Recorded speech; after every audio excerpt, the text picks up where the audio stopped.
I gotta be quiet because I done opened the windows in the motherfucking condo, and I got motherfucking rich neighbors and shit, and I'm not about to embarrass myself where the fuck I live. Fuck you. So let me do this. Okay, Londa, let me say that. Londa, we have enjoyed you today, but we don't want you to turn into an Anna Branch Taylor, aka Daisy, or a Dylan. Okay, we need you just calm it down a little bit. You know what I mean? Like, that's it. You're doing really well. You're already been, I've unlocked you, and Cray's going to take you under his wing. What's next? You've got Cray stages, my stages, Larry's stages, Mikey's stages. You're doing amazing. Just calm it down. Just take it down a notch, Londa. That is what I'm saying. You can't overwhelm people. Now, I could overwhelm people because people will listen until the end of time, as long as I'm speaking or Larry's speaking, right? But we don't want them to hate you because they're not accustomed to new voices off the bat straight away. I'm just giving you friendly advice. You know what? Thank you. As a guide and a leader, I'm gonna shut the fuck up. And I appreciate you, Londa.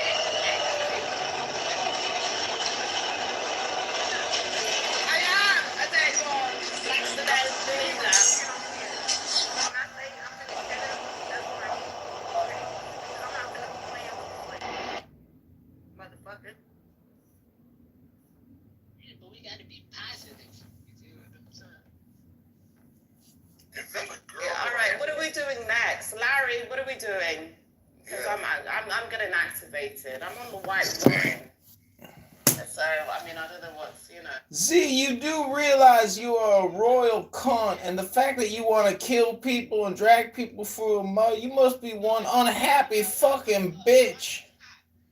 You must be one unhappy fucking bitch. I bet no man wants to have anything to do with you because you got a shitty fucking attitude. You a nasty bitch. You hear me?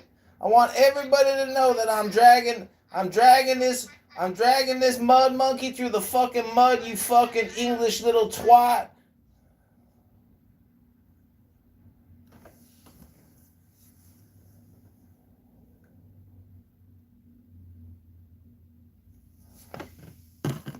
And another one. And another one.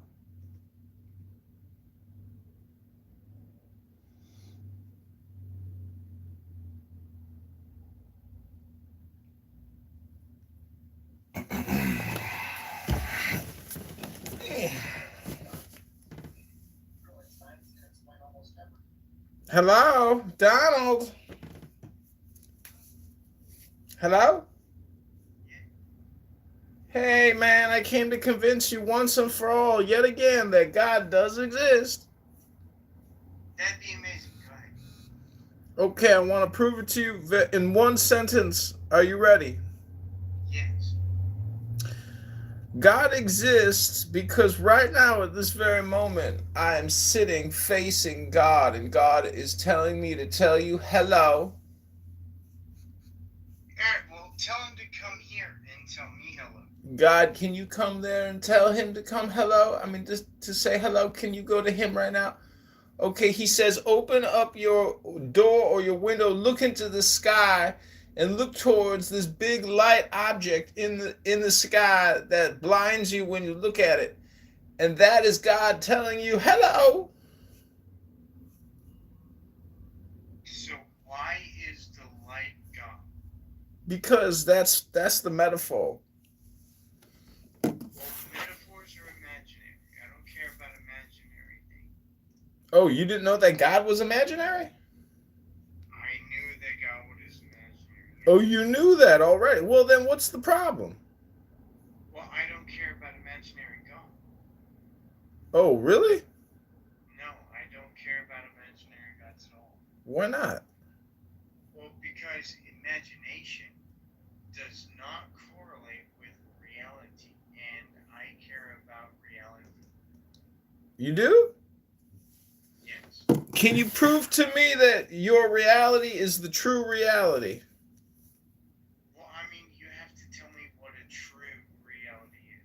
It's just your perspective. I'll take you for face word. My perspective is not reality. My perspective is subjective only.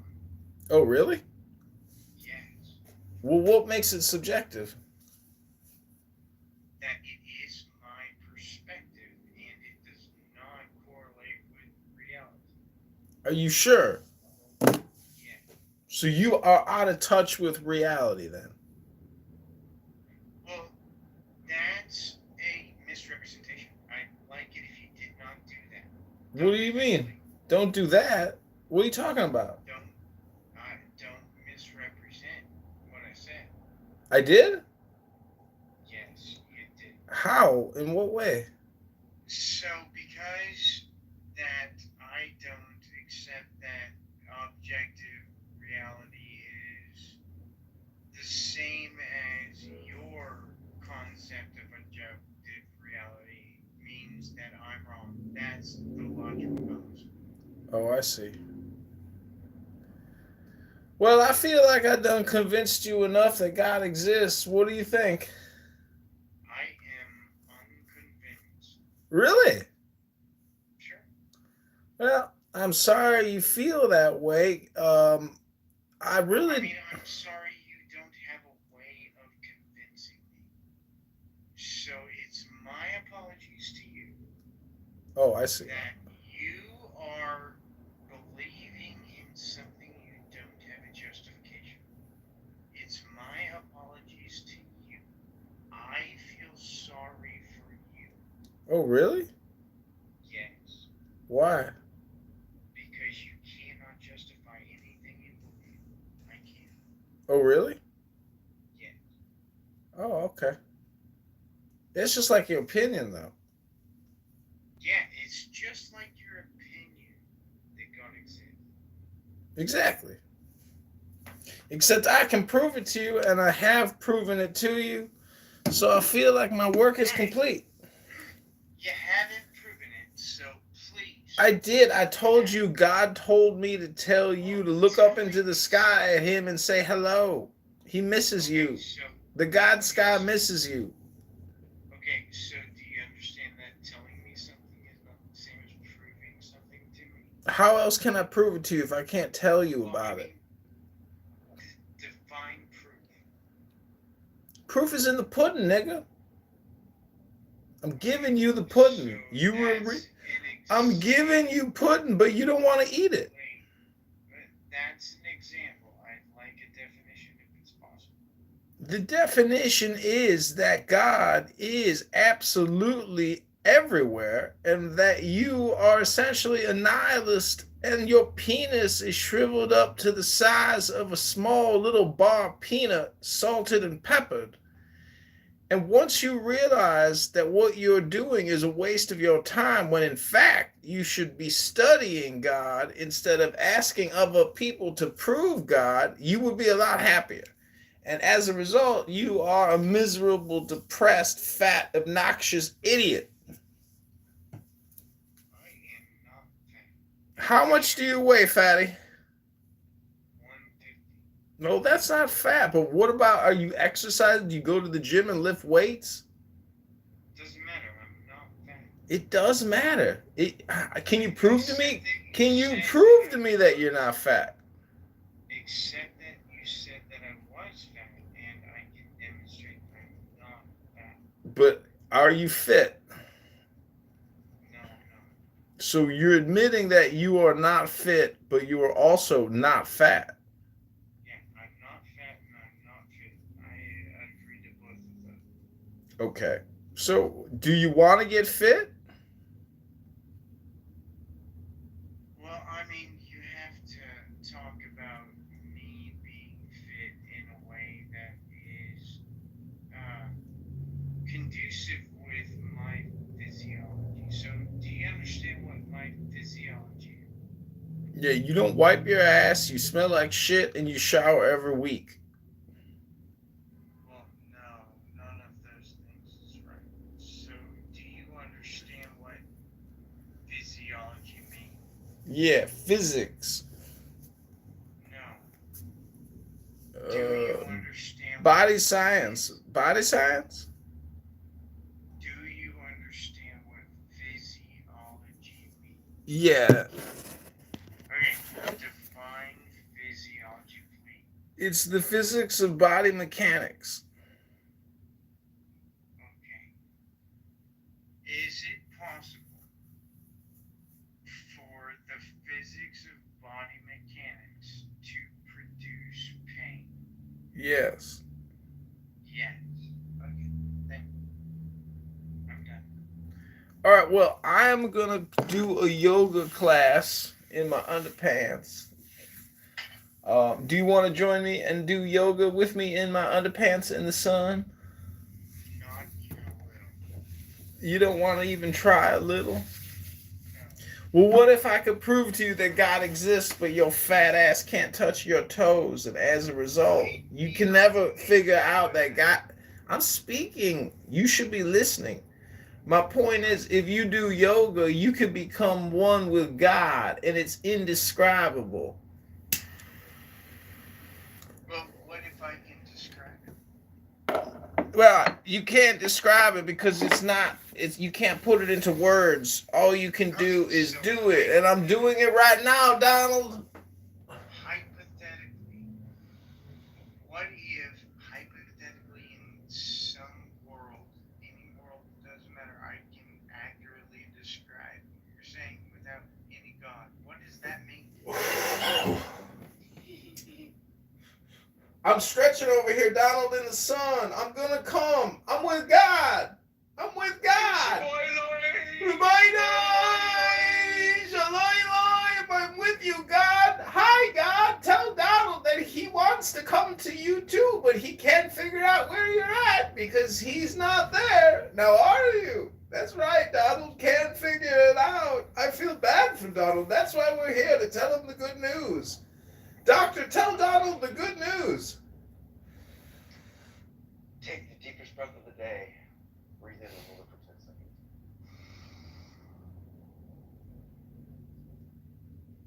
Oh my God, I just came in my pants.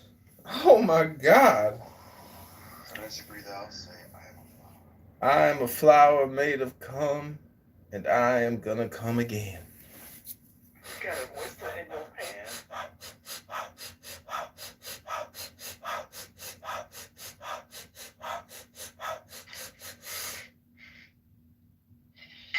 Donald, how do you describe the undescribable, Donald?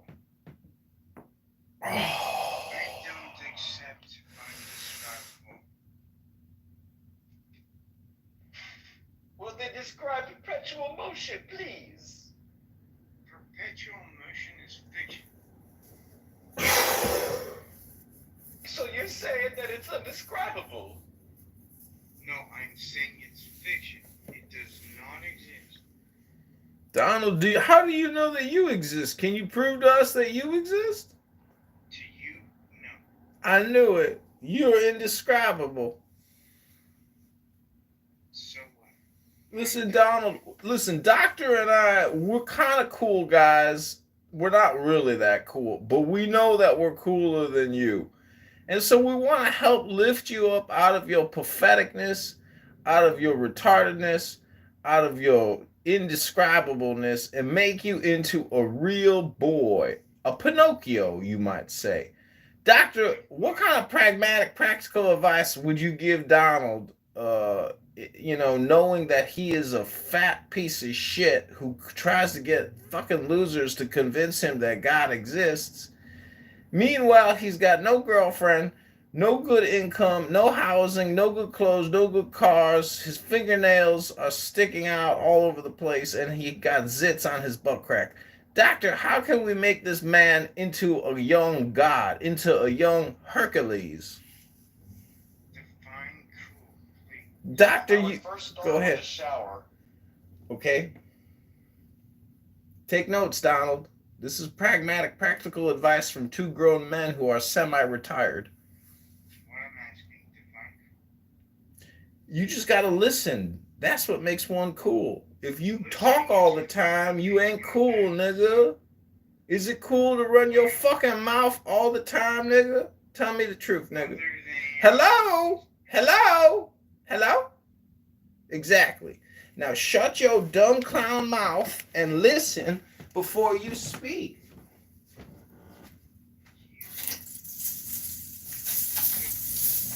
go to a nursery and buy a really nice plant that I liked, and I would put it in the sun in the house. And every day when I water it, because you need to water the plant to make sure the plant grows, you need to take your happy ass outside and go for a fucking walk. Get you some vitamin D from the sun. Point number 2.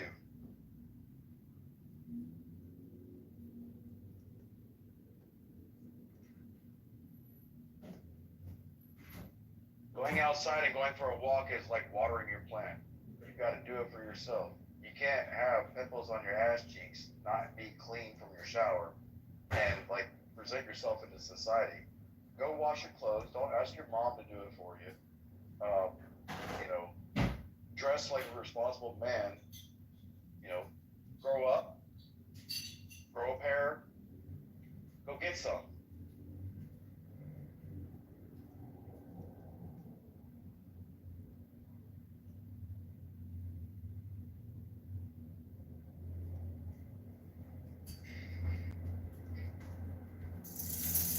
Hello? Yes. Can I'd you- love to have a conversation. Can you stop talking, Donald?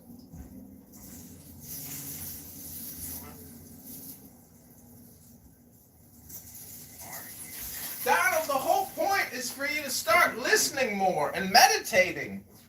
All your talking is getting you nowhere. Okay, well, what should I listen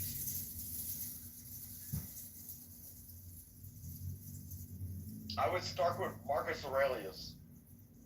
to? I've done that. What did you learn from his Stoic, ideologies? He has many logical fallacies. Okay, Donald. Your point of reading Marcus Aurelius was to tear it apart, not to understand what he was trying to mean. Well, no, I didn't try to tear it apart. It just happened that he had so many logical fallacies. Donald, the point is we don't need to convince you that God exists because that's impossible. But what we want to do... I disagree. Oh my God, you are the most annoying cocksucker troll in the world, nigga. Well, I mean, could I speak? So, I can convince you of everything I believe. It's trivial. It's not trivial. You just don't have the investments. I'm telling you, you don't have the money to get as close as we have gotten. We have purchased many materials that have gotten us very close to the true, Okay, the best LARP in the world. Okay, so demonstrate the way that money makes science go. Okay, I'm gonna have to read to you from a book. Is that okay? Well, I mean, does it show that money makes science go? Yeah. Okay, got it. Okay, I'm gonna have to find something good. Oh, you do heroin, right? I thought you had it. I thought you had I it. got it. You do heroin, right? No. You don't?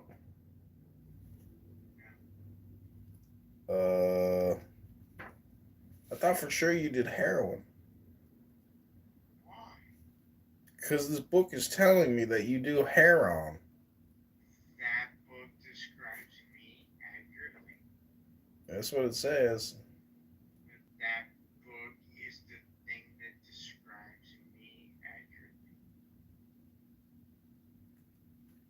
accurately. Do you want to hear it? I'm trying to find exact. Oh my God. I'd like you to tell me whether or not that book describes me accurately. It says that you're a faggot, so I'd say it's pretty accurate.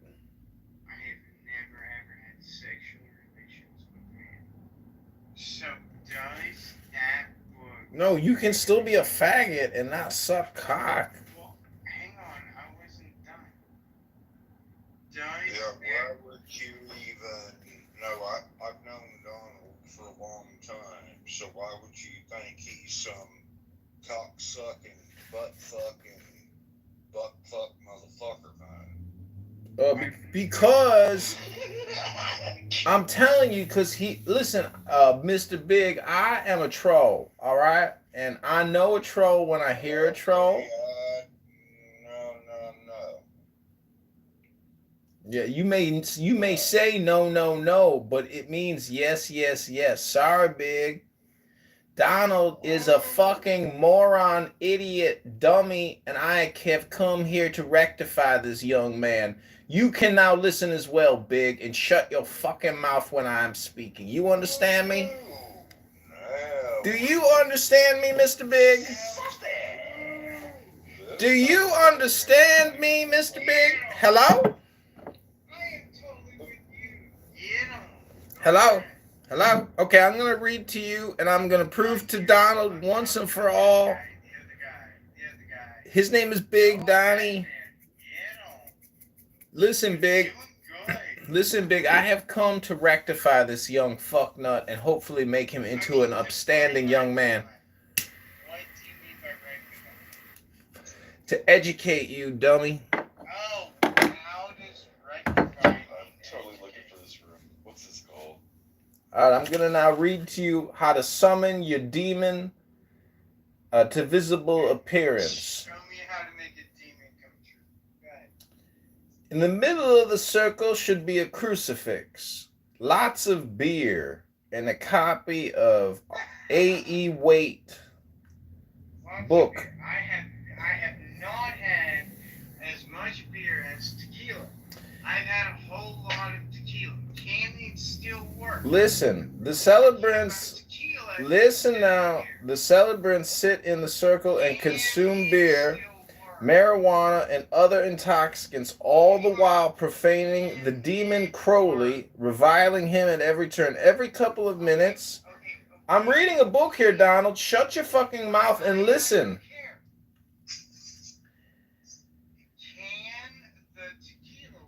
I wish Crowley was here to hear you say that. Getting stoned inside the circle where he can't reach you and insulting his name will draw Crowley to the circle, itching to manifest and rip you into confetti. Ye first insultation. The appointed priest reads each sentence aloud, and the celebrants repeat it after him. Okay, repeat after me. I invocate and conjure thee, O ye blasphemous toad, Aleister Crowley.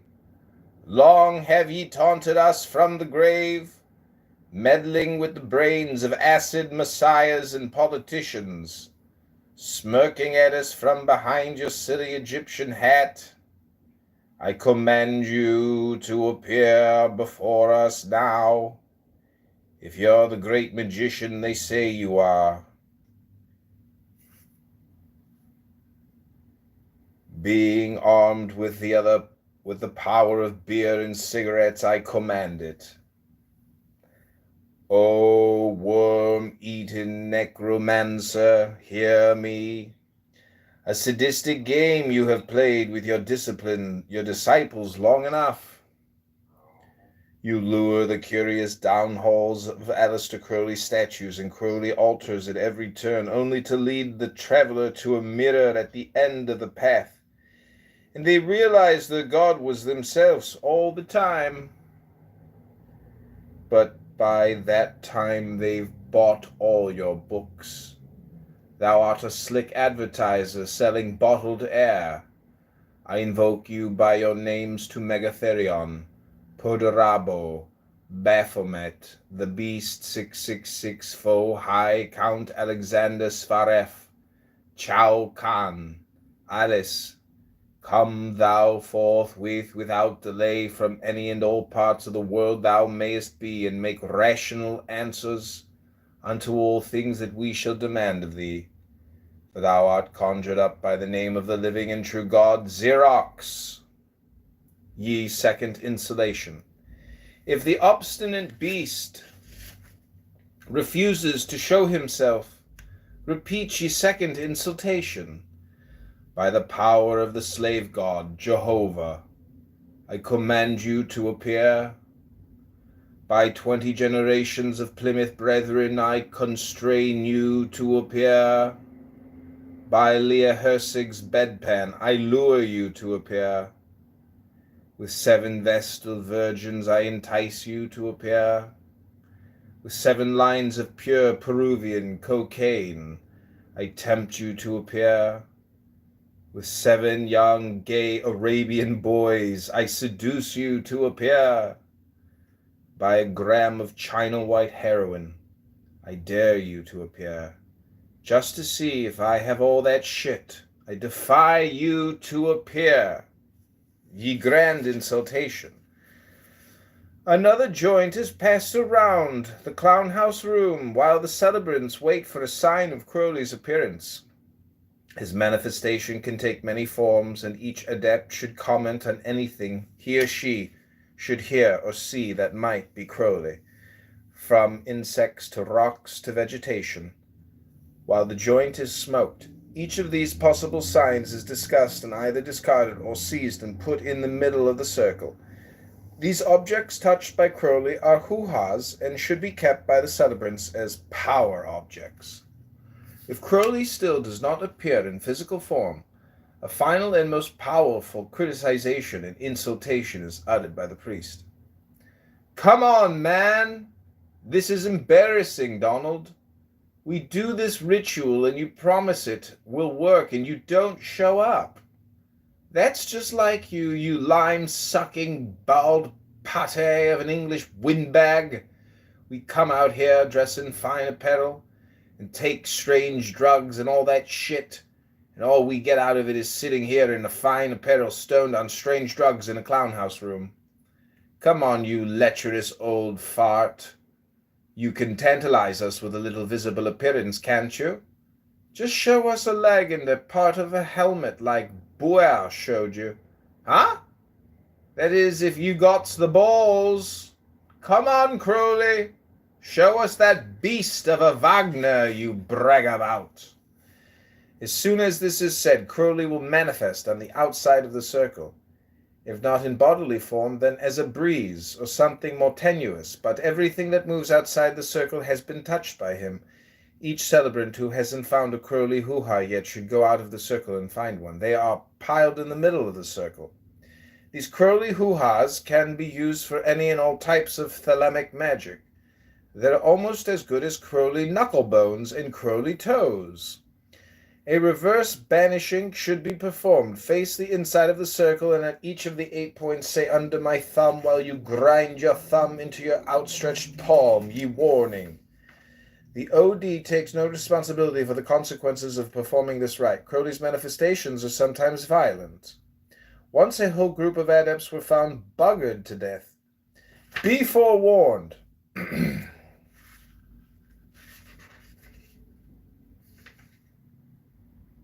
Okay, that's it.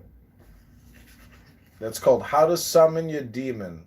Aleister Crowley, The Visible Appearance, A Rite for Father's Day by Nick the Q. From the ancient Greco-Egyptian manuscript in the Egyptian National Museum.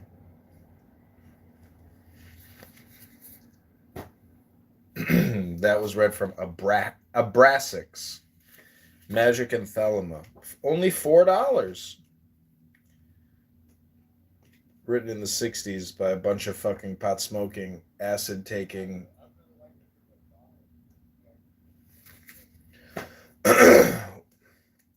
What was that, Doc? Sorry. No, I'm just saying, like, you know, if he actually listened to what you just read, I would like to know, you know, Donald's... It sounds like he listened to what I read. Yeah, I'd like to know what his thoughts are on what was being said.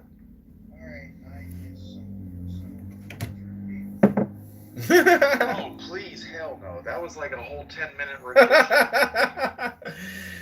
No, I mean, I like it, but I can only sit through it one fucking time per day. Yeah, there's no reason to listen to anything twice. said that was not you. Donald, we don't really care anymore. I think we're past you. You are just a fart in the wind, unfortunately. For your sake, I hate to tell you, Mr. Green Bean Farter. You're now in the cattle car, my friend, sucking on the fumes of this exhaust. He did successfully summon Aleister Crowley, though. Ooh, I did it! I did Where is he? Who has the hoo-ha? Anyone have a hoo-ha? He's here. He's in my ass. Sounds uncomfortable. What's it like having a Plymouth Brethren shoved all the way inside your anus? It's like divine inspiration, actually. Is he hitting your prostate? Are you gonna come? Yeah. Yes, definitely. Oh my God! I think he's gonna come! Oh my God! I think he's gonna come! Hello? Kyle, I love everything you said. Oh. Shucks. Man, I had this patient that was gay. He had a PSA of like 12. His prostate was like the size of a softball. Sex, and his partner kept stabbing his prostate, and then like every time he would have an orgasm, he would nut like a good 3 fucking tubes worth of fucking like blood bloods, like when they draw your blood, he'd nut like 3 fucking like things worth of blood. His nut was blood.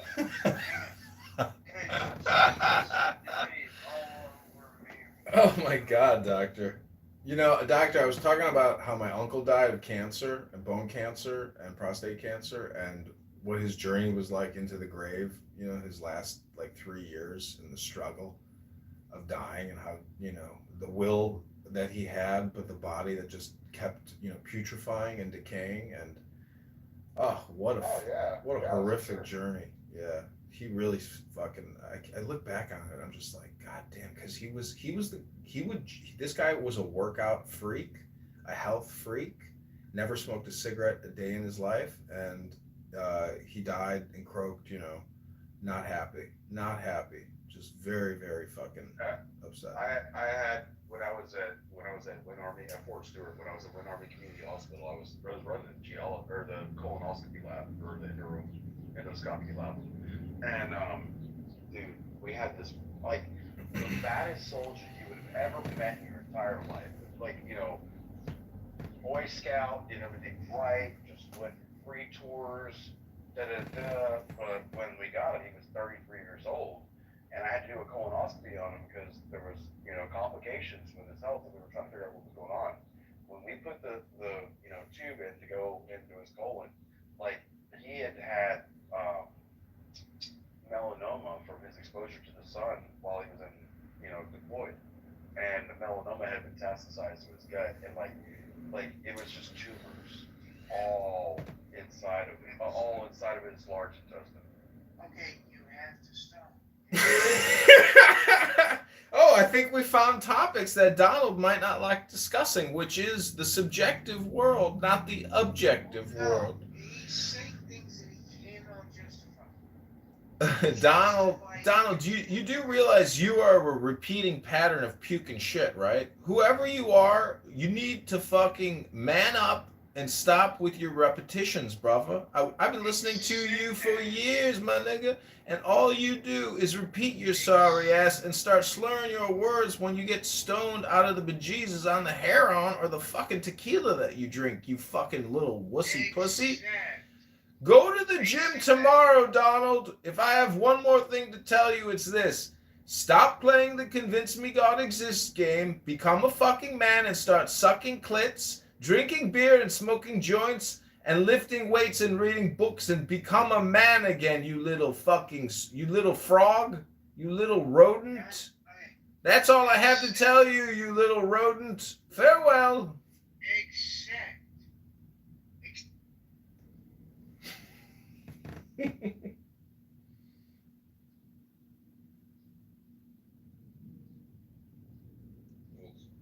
When she said that, I was like, I can't with you. Yeah, and then you can't reason. Dude, I had to back out of that, dude. So you had to block her. Dude, I've been going into Donald's rooms with, like, John Lee and Andrew and all those fucktards for like well over a year and a half. That is not the first time I've ever met Donald. Oh. I didn't know that was the Donald that we were talking to. Oh, that kid is so autistic. He makes Down syndrome kids look like smart people. I know. All I want, that's the thing is like I do want to try to like put at least new information in his brain. So hopefully, like the lambasting that I gave him, I know, but I still implanted it. He did listen. It's inevitable. Like what else can you do? He'll ruin the soil with his presuppositions and shit. Well, you ever heard him talk when he starts pulling out presuppositions? Let's presuppose this. Let's presuppose that. Dude, and he talks about like logical fallacies. Like that kid is like literally the definition of logical fallacy. I know. His mom should have swallowed his ass. I know, but as a compassionate drill sergeant, all you can do on a social audio app. Yeah, all you can do on a social audio app is just try to implant pragmatic, positive advice. Because it's obvious. I didn't tell him anything wrong. I said go buy a plant. Every time you water the plant, take your happy ass outside and water yourself in the sun. Yeah, that was point number 2. You don't agree that he's like he's probably a drug addict or an alcoholic? Oh, dude, he's on he probably takes a cocktail of pharmaceuticals that I wouldn't even understand. Hello, Misfit. How are you? Welcome to Clown World Podcast. Hi, Michelle. Welcome to Zendo. Now you are in the Clown World Podcast.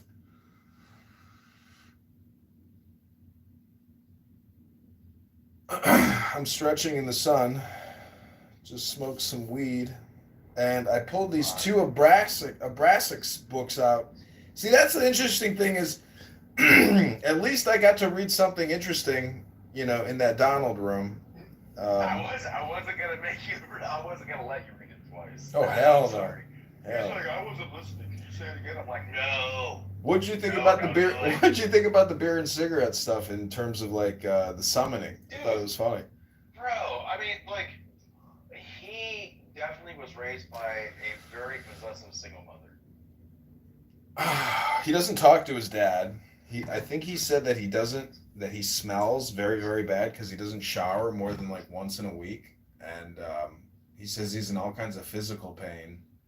I don't know, like it would be amazing to see what he looks like, where he's at, how he does this, and because he does have a YouTube channel. But does he? You've never looked at his YouTube channel? The thing is, he claims that he's recording for YouTube, but he doesn't put any of his stuff up on YouTube. So he's clearly just here getting high, and that's it. He's not actually recording anything and doing any work. Well, that's what I do. I mean, I sit here and get drunk and get high. That's what I do. I know, but he says... You want me to turn it into a business, but, He says he puts it on YouTube, but he doesn't even put it on YouTube. It's just, he's all kinds of fucking retarded. I was thinking of like doing a video tomorrow. I can't do it with the phone that you've got, but I can ping from my one account to my other account. But I'm gonna go and grab my fishing pole, and like in the morning I'm just gonna ride my electric skateboard down to the pond, and I'm just gonna go catch a couple fish, and then You should add to. You should create new.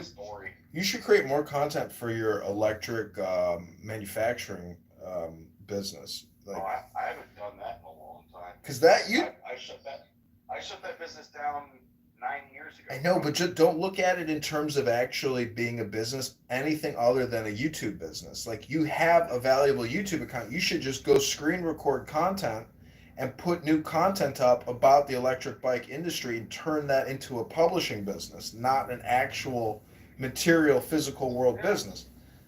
DIY Bike Guy is the #1 guy on YouTube. I've been following him since the beginning, 2012. He's been around. He's not even American, although he lives in America now. Isn't that funny how that works? When you make money, you come. I know. I know these guys in India that I did all these websites with back in mid 2000s, and he made so much money. He moved his whole family, whole business, and they left India completely. Yeah, I mean, dude, if you could, I would. What country in the world has better opportunity than America? I mean, I know shit's kind of kerfluffled right now, and that was the room I was in before before I came into this room. How do you say the word kerfluffle? But, do you like flying? Do you like traveling in commercial jets? not outside the United States anymore. Yeah, I don't necessarily like traveling. Honestly, I'm actually gonna X out my plan on my sailboat trip.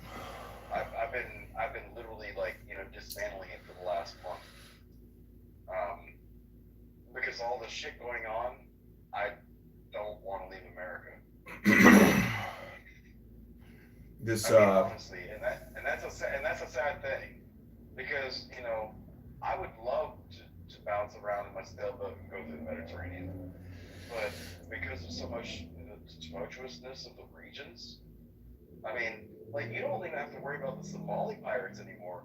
It's the pirates that are off of Cape Verde and freaking what's that place where we sent all the black people back to Africa and they started their own country, Lithuania or something? Liberia. Yeah, whatever. I know it started with an L. I don't give a shit. The point is, Well, I have a Liberian tattoo flag. I don't know if you know that. Yeah, no, I don't care. I don't care. It's not that I don't care about your tattoo. I just don't care because right now that motherfucker, they have the worst piracy going on. Look at Haiti, bro. Fucking General Barbecue, man. Who the fuck wants to go anywhere? Bro, they got 1,000 Kenyans showing up in the next week. General Barbecue. Oh, They're literally bringing in a security force of 1,000 Kenyans, and these are my friends that I served with when I was in Iraq. These are the same people I served. These are battle hardened fucking people. Do you know? Did you hear about this Kate Middleton conspiracy theory about her murder or death? I don't know who Kate Middleton is. She's king. Like I said, I don't do names, man. I don't remember names. She's prince. She's the crown prince's wife in England. Prince William. The brunette. All you had to say was Prince William's wife. I'd have been okay with that. Yeah, the brunette. She's supposedly dead. I know who she is. Yeah, I know who she is now. Now that you say it, I just, like I said, I don't put stock in names. That's my fault or my advantage. I don't. It's a hard name to remember. I'm surprised I even remembered it. Yeah, but I love John Malkovich, and that's not an easy one to remember. But there's certain people that I remember because. Have you seen that movie, Being John Malkovich? Yeah, when they go through the door with John Cusack. Yeah. John Cusack's actually my favorite actor. Really? Yeah. Dude, I love the shit that he did in the 80s. What, Point Blank?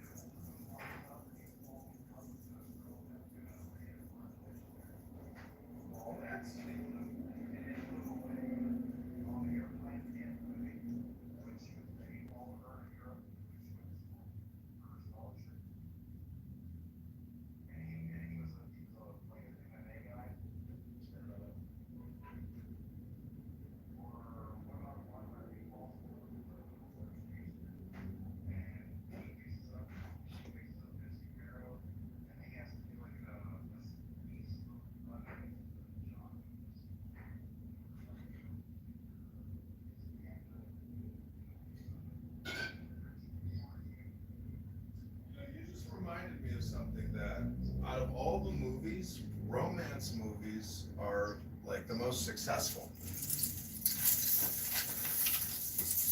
That and action, but romance movies make so much more money because there's no real major production cost. But if you can make a rom-com and make it a good one, you're sitting on a gold mine. Yeah, I agree. It has to be a romantic comedy. Everybody loves Pretty Woman because at the end of the movie, Richard Gere, climbs the fire escape and comes and finds her, and they have the happily ever ending, right? Well, that's literally Carmen from opera. And if you listen to Carmen, it's the exact same story, but the only thing is it has a Greek tragedy ending, and it doesn't have the Hollywood ending. People want that Hollywood fucking ending. They do, but well, imagine if we did some kind of CRT, BLM, LGBTQ rom-com. I'm not good at spelling. I got ADD and dyslexia. And if you wonder what dyslexia is, that's how I read the word dyslexia. Meaning that we like troll and make fun of CRT, BLM, LGBTQ in a rom-com, and much to everyone's dismay because they love the comedy, love aspect of it, but they hate the trolling of, you know, leftist liberalism. Oh man, you think we can get Candace Owens to be like a, you know, sub-producer? God, she could like be in the movie. Dude, she would be the, like, you know, the dogma. She'd be the, like, you know, when Ben Affleck and the other dude from Good Will Hunting, Matt Damon, like when they ended up with Alanis Morissette as God, we could just make Candace Owens God, like in like the new version of it. Make it like a 2024 like Dogma 2, you know, Republicans rule. There's the title for you right there.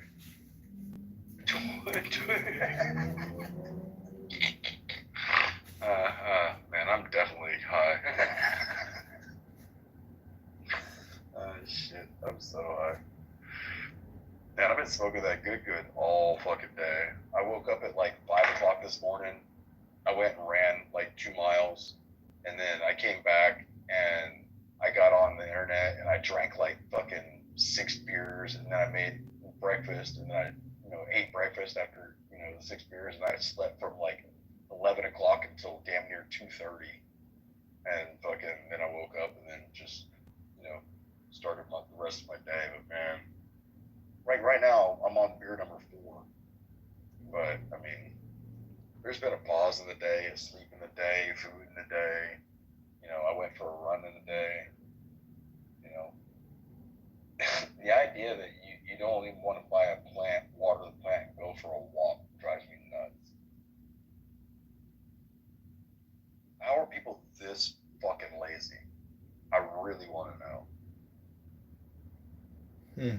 Well, look at it this way. When do you think the last time that guy ever got laid was? That's my point. Is I don't go in the room to like hate him. I go in there to essentially try to give him some new words of shock, even if it's not going to work. I agree with you. It's never going to work. Like he's probably fucked.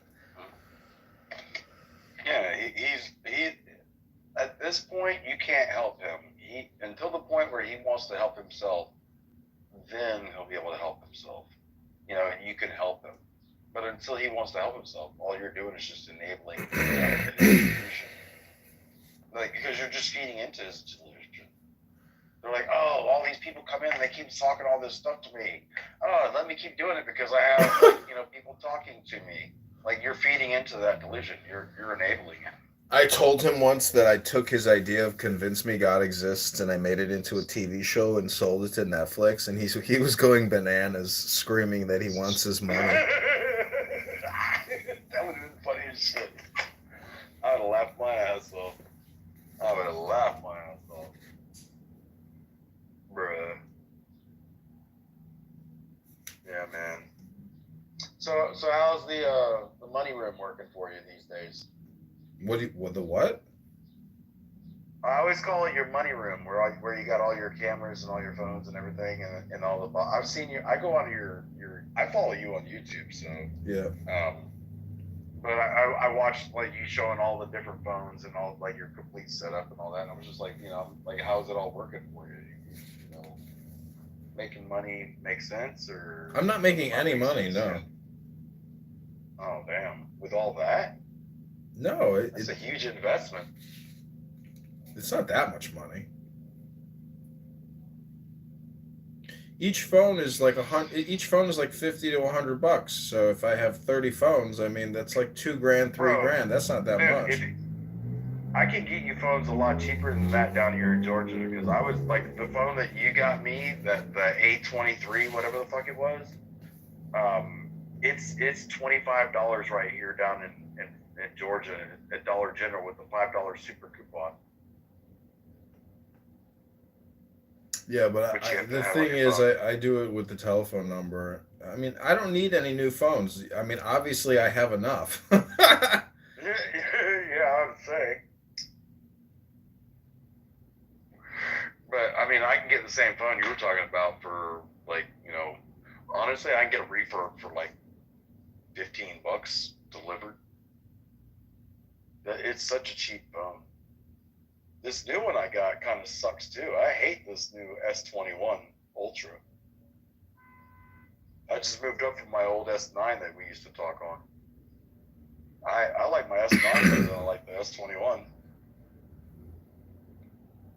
Honestly. And the processing speed's supposed to be like 3 times faster. With like 3 times the fucking RAM.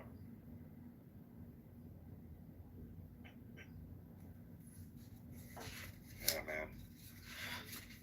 I don't know, man. I got so many people trying to get me to start a new business, and I'm not sure if I want to get back into business. Listen, like the being only retired. good business is YouTube, man. I'm telling you, it's the only thing that makes sense. Well, no, it's business with the stuff that I already own. I'm just saying that It's just no YouTube further investment for me YouTube other is the than, best thing like, to spend your time working on. actualizing it. I mean, if I was your consultant and you were paying me $1 million a year to consult you, I would say, show me your YouTube, show me your YouTube, show me your YouTube. That's all I would say to you, and I would never consult you on anything else. Show me your YouTube, show me your Well, YouTube, show me your YouTube. what if I just take my $10,000 pressure washer that's sitting on a trailer that heats the water up to like 250 degrees with a chemical pickup in a tank that holds 230 gallons, and I have all these I have whoever I have as the employee has to wear a GoPro on a chest mount, and then like they do their job, and then that way I can follow and make sure I have quality control of the quality of business that I'm having my pressure washing business do, and at the same time edit it down between what's on the trailer with a GoPro, what's on the person with a GoPro, and then and then overdub it and have somebody voiceover on top of it, and then throw it on the internet. I mean, I've been thinking about something like that. Show me your YouTube, show me your YouTube, show me your YouTube. You've already have my YouTube. I'm just telling you, like from a consultant perspective, my opinion is Dude, useless. I just made another $30,000 last month, man. I'm doing fine, man. It's not about making money. It's about the overall strategy and project management processes. YouTube acts as the process. So that's why I say, show me your YouTube, show me your YouTube, show me your YouTube. Yeah, I'm not that kind of person. Well, that would be annoying to me. I get it. Well, you'd probably make me backhand you. No, it's not me. It's you in terms of like what you're gonna do with the rest of your time. It is about time management. Like, how are you gonna spend the rest of your time? What kind of time? Do I want to work for money again? Because I don't actually have to work for money. My money makes me more money than I can actually make money for myself. No, it's a question of choice optimization and how you plan to choose your time. Yeah, well, I prefer to drink beer and smoke bud and talk on fucking Clown House. Yeah, well, the opportunity cost is that you're not recording your time. I'm not doing it for the monetary gain. I'm doing it for the social structure. You keep saying that there's monetary gain. It's not. There is no monetary gain. Question, John. Let me ask you an honest question. How many people think that know you versus know me? And what do you think that they know about you, or do they just know who you are? Or what do you think they know about me, or do you think they know who I am? like, you present yourself to the world in a specific way, and I present myself in another.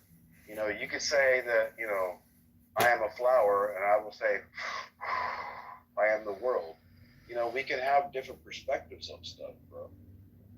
No, I mean, if you say, I am the world, like that's the real mantra, not. I mean, it's the same thing as the I am the flower. Like that's really what the I am the flower thing is, because the flower is the world.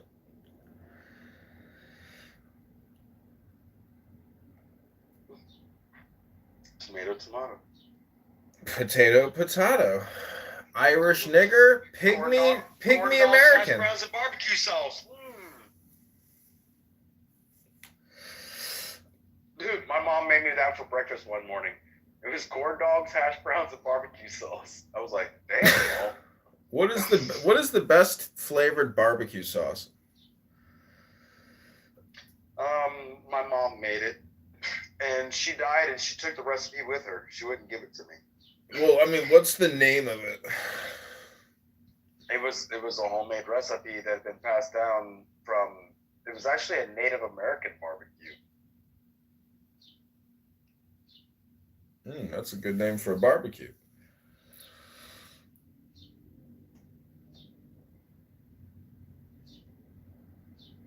Yeah, one of my cousins tried to reproduce it, but he didn't do a good job. But he started his own barbecue sauce company. It was called Moppin' Soppin' Sauce.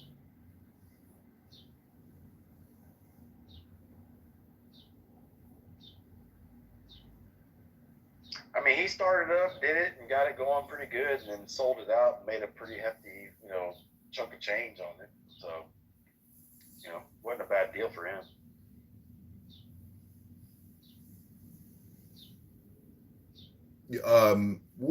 What's the first three letters in the name Earth? Ear. Ear. Why do you think our planet has the word ear in its name?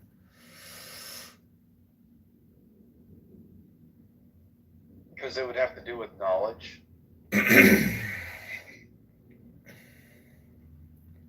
So know the ledge.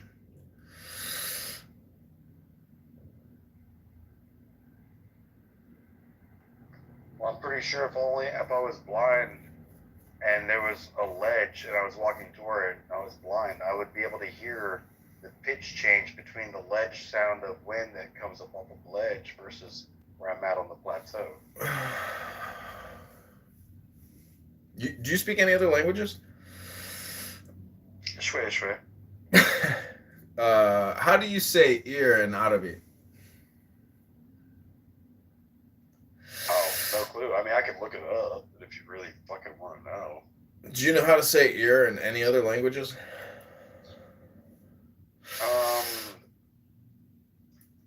I used to know how to say listen in a couple languages, but I don't remember it though now. So you would say that your knowledge of the word ear is limited to only one language and one sound. Ear in Arabic is undin.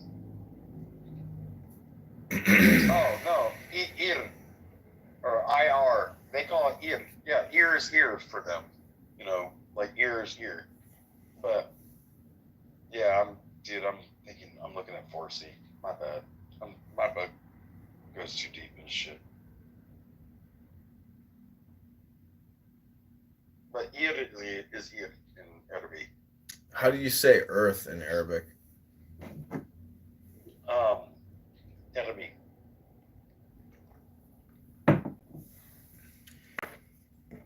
So I think the interesting thing about like what I used to tell the kids, I'd be like la termi heja, and la means no, termi means earth, and heja means throw. So don't throw rocks or don't throw earth at me.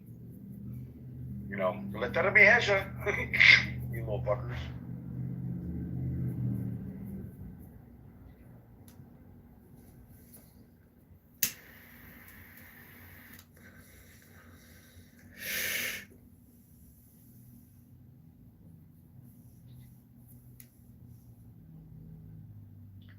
I mean, dude, I can get a hooker, and I can get a beer, and I can get a taxi cab ride to an airport in like 11 languages. Does that count as speaking the language?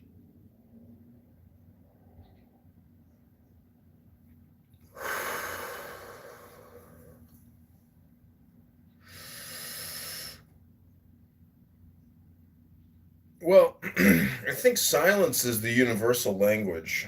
So you do speak a second language.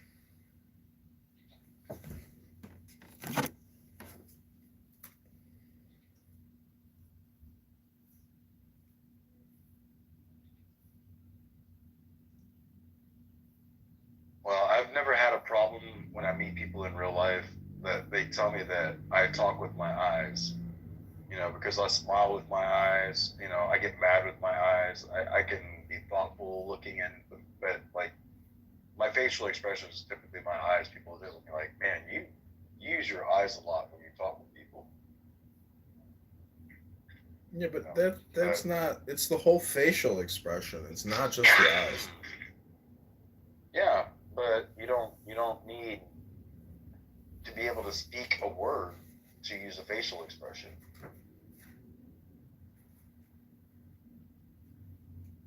Like, I didn't know how to speak Arabic when I first got there, and one of the first guys that he was shot through the heart, and I know who was to blame, but I'm not going to go into an 80s rendition of a song.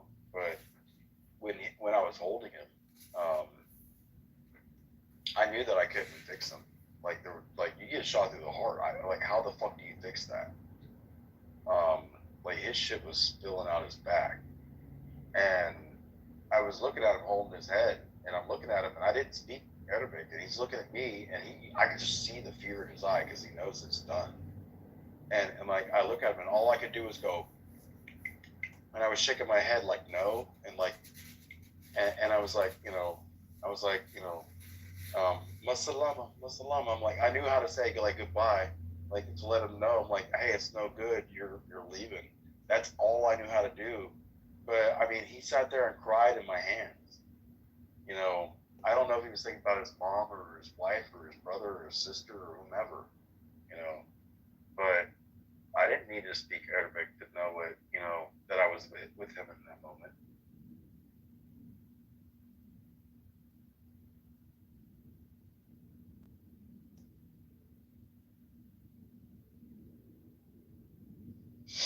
That's just one of many. I was there for fucking 16 months, dude. Plenty of fucking shit to go around for a medic.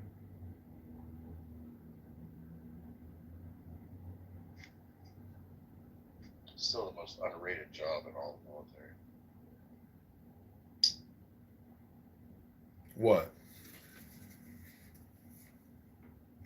The medic. Like, bro.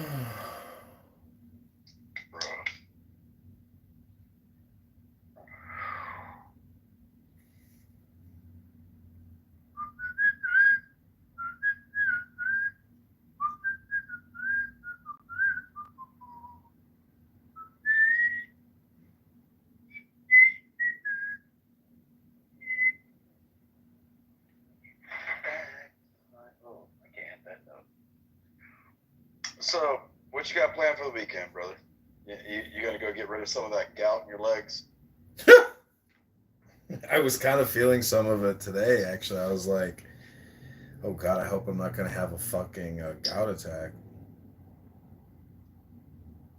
Well, you've been going pretty hard with the wine lately. Man, I've been going hard. Gross.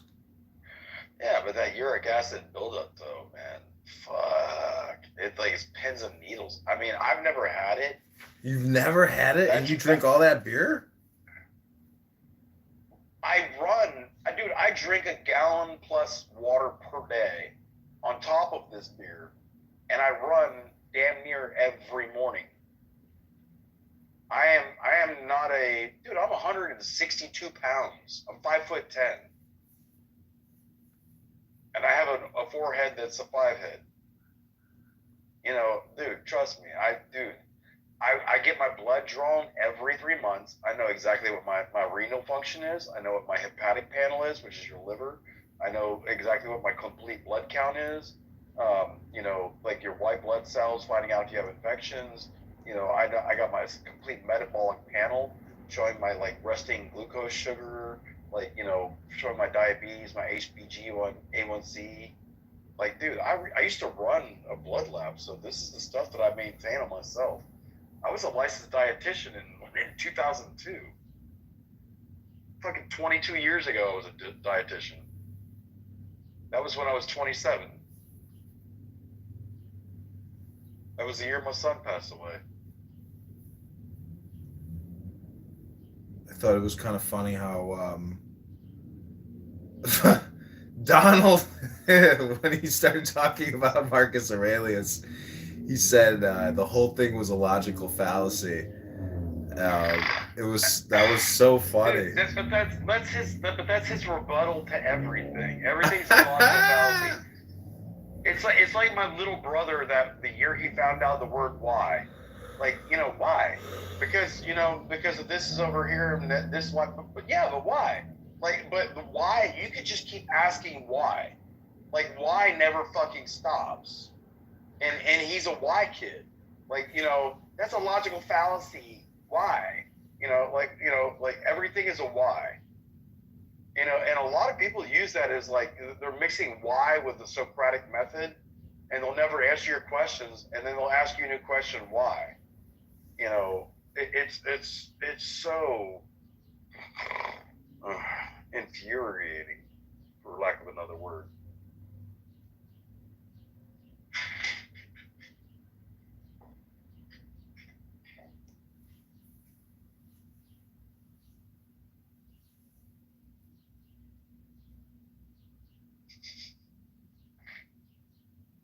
What? But I've seen you come into some of my rooms in the last couple of days where I'm in rooms and I'm actually having a good conversation with people, and you don't come in and troll the room. I appreciate that, brother.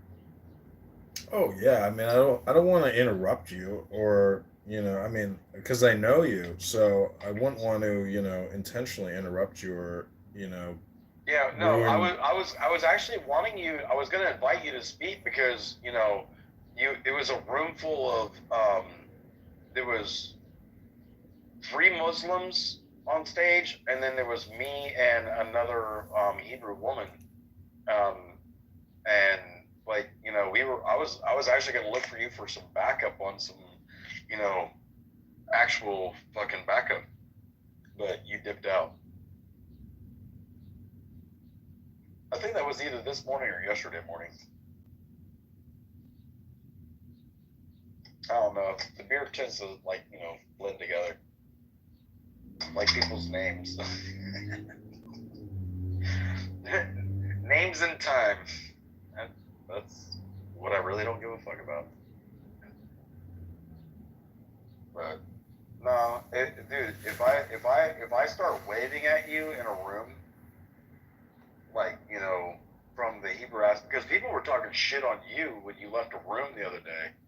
And they're like, oh, he's not even Jewish, but he tries to pretend he's Jewish, but he's actually an atheist. They were talking, bro, they went all in on your ass when you left the room. Oh, man. Dude, you can't, dude, you have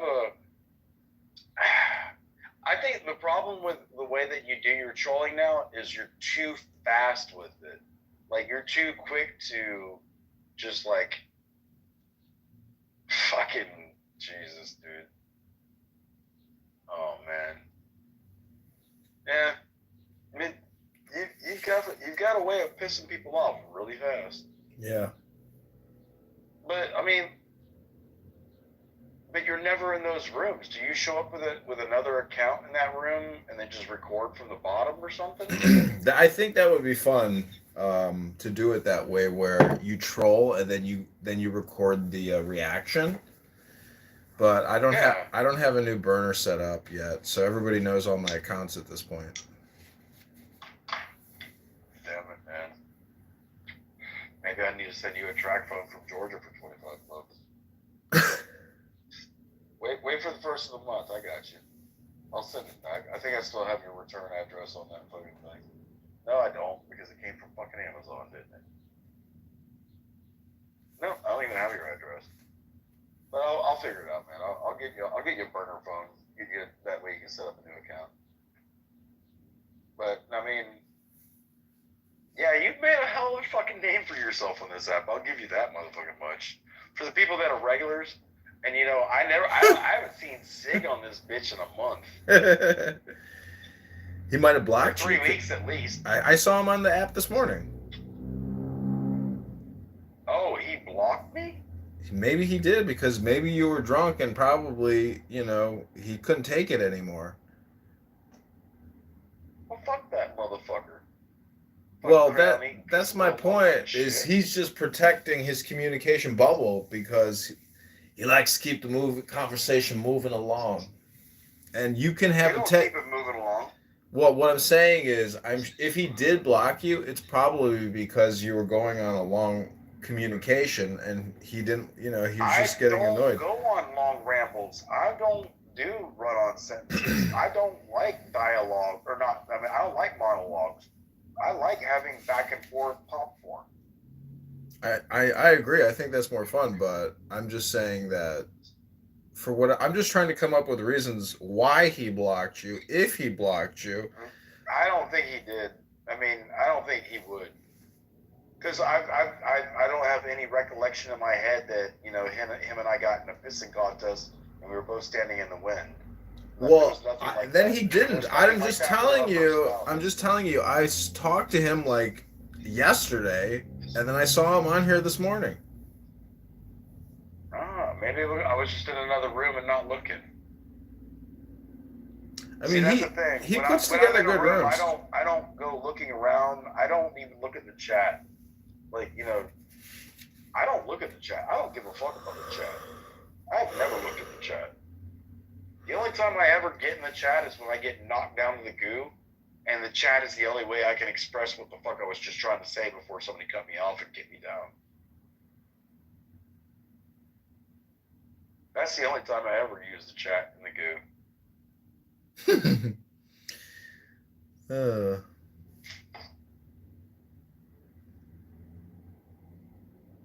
That'd be a good name for a band. The chat and the goo. You think, Goo Goo would be mad if we stole his, GOO? Motherfucker. Dude, I hate me some Goo. Dude, what do you think about Goo? I don't mind anybody on this app, to tell you the truth. No, I'm asking you personally, what do you think about Goo? He's not a low IQ person. Do you like his tactics?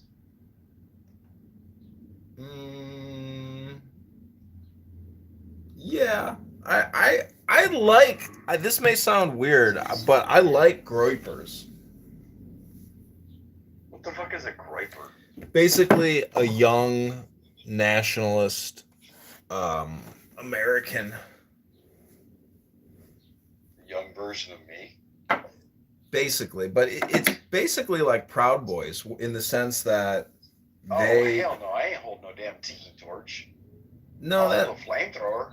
Yeah, you can do the flamethrower. What I'm just saying is, in terms of linguistics, it's the common sense, it's the normative. And so in clown world, we're so far left. When you listen to a Nick Fuentes, your clown response defense system goes into, nuclear fourth degree. I've literally never heard anything that Nick Fuentes has ever said, but I think that wasn't it Kanye and Nick Fuentes went and saw Trump at Mar-a-Lago, and they were like, hey, you had dinner with a racist, and this crazy ass shit, and I've never heard anything the dude said, but I know the only thing I know about Nick Fuentes is that he had, dinner with Trump with Kanye. Yeah, that's literally all I know. Yeah, Nick Fuentes is just he's a live streamer. He does political commentary, and he goes on and on about how the Jews run everything and how we do everything because the Jews secretly control and manipulate everything.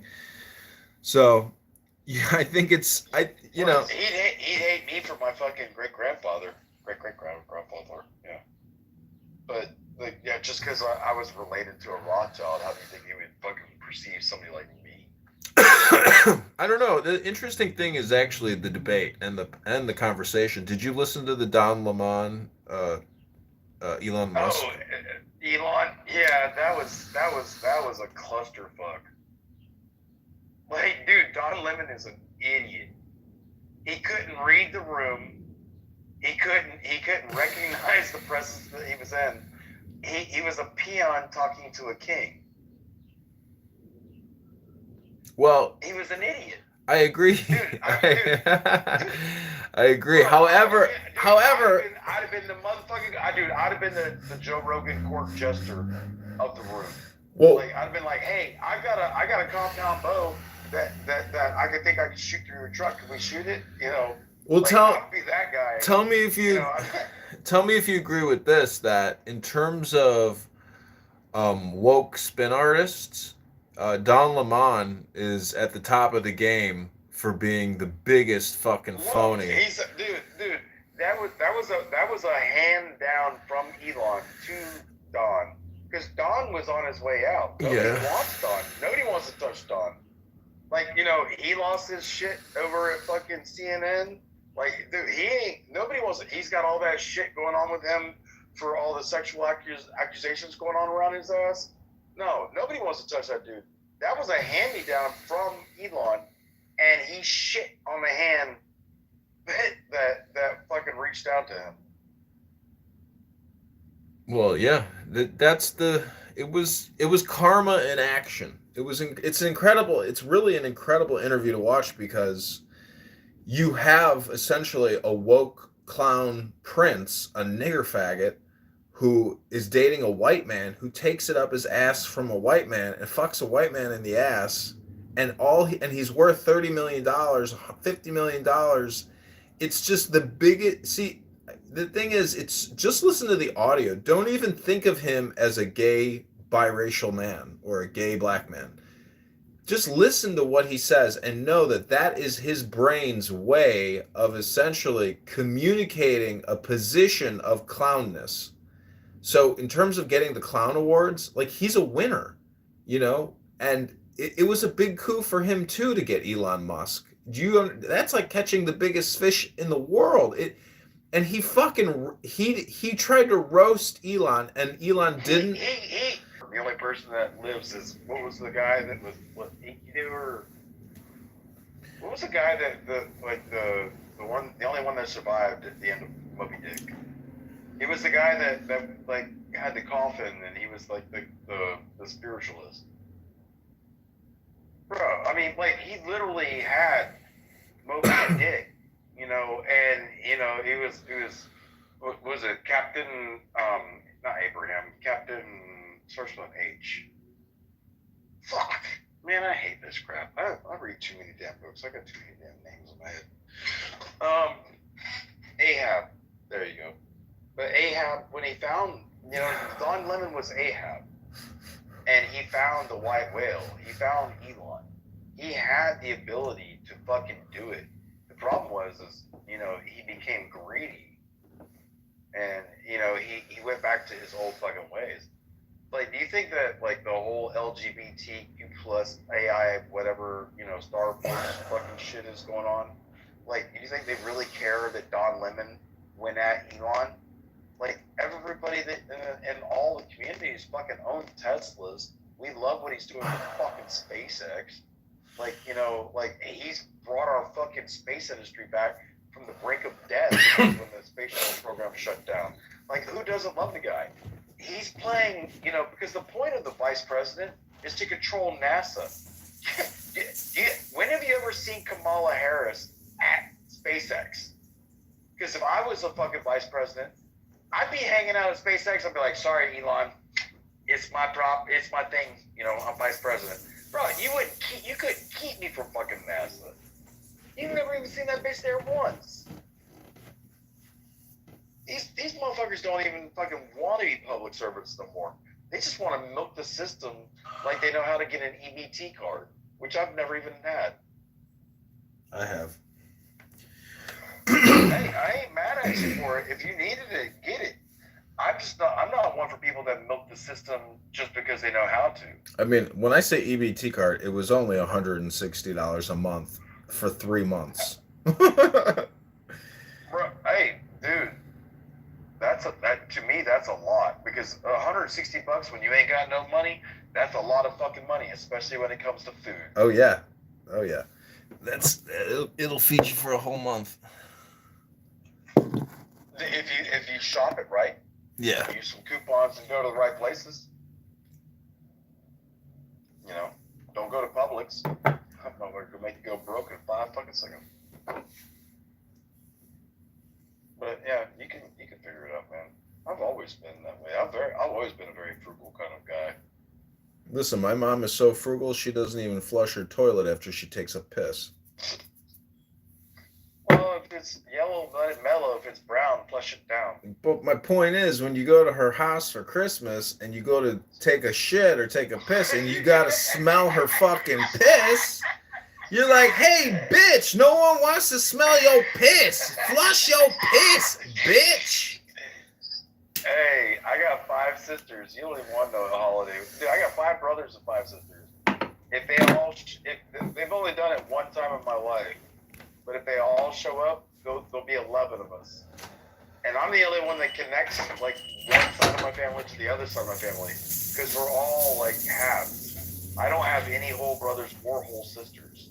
Everything is either adopted or half. And I'm the only one but one time in my life they all got together. It was crazy as the front door. I mean, yeah, it was that kind of shit. You know, people like, who let the toilet seat up? Damn, y'all motherfuckers, y'all rude as hell. It turned into a moonshine fest. I'll tell you that real quick. Well, our family definitely knows how to make some moonshine. You like some good moonshine, man? Oh, I'm not a moonshine fan. Good? I'm not a moonshine fan. I wish I had a fucking glass of wine right now. I'll tell you right now, I could make you. You know how you get like, you know, the ice in a margarita where it's like just like pulp, where you can make the ice like pulp. I'll mix in some double pass Scuppernong moonshine, and I'll put 3 shots of moonshine, and then I'll put like, you know, 4 or 5 ounces of cranberry. She got to slow me back the other way when she said she liked with that ice. I'm saying, yeah. Bruh, you'll be drunk before you finish that fucking glass. Shit. I ain't even fucking kidding. Dude, we put some double pass Scuppernong. Scuppernong is a grape. And we make moonshine out of this grape that grows down here in Georgia. And I put some Scuppernong double pass in my Mustang, and it melted a hole in the top of the piston because it burnt so hot.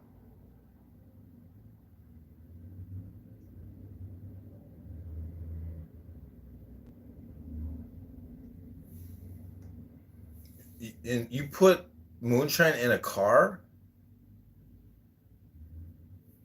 Yeah, it was double pass. It was damn near pure grain. It was like fucking 110 plus. You thin out your gasoline with some moonshine. That's interesting. Well, I mean, how do you think you run methanol through an engine? Dragsters run methanol. That's not gasoline. Oh, is that why methanol like fucks up your engine?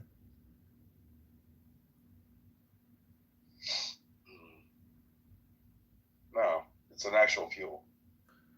No, I'm saying that like aren't newer cars like can't they do methanol better than older cars? Not methanol. You're talking about ethanol. Ethanol, yeah. No, I'm talking about methanol, which is methanol alcohol. It's your car on meth. Or I mean, or your go kart. If you want to make your kids go kart go like an extra 10 horsepower. It's a type of racing fuel. But it's highly volatile, and it runs real hot. And you got to know how to have the right kind of rings because you burn your rings or melt your piston.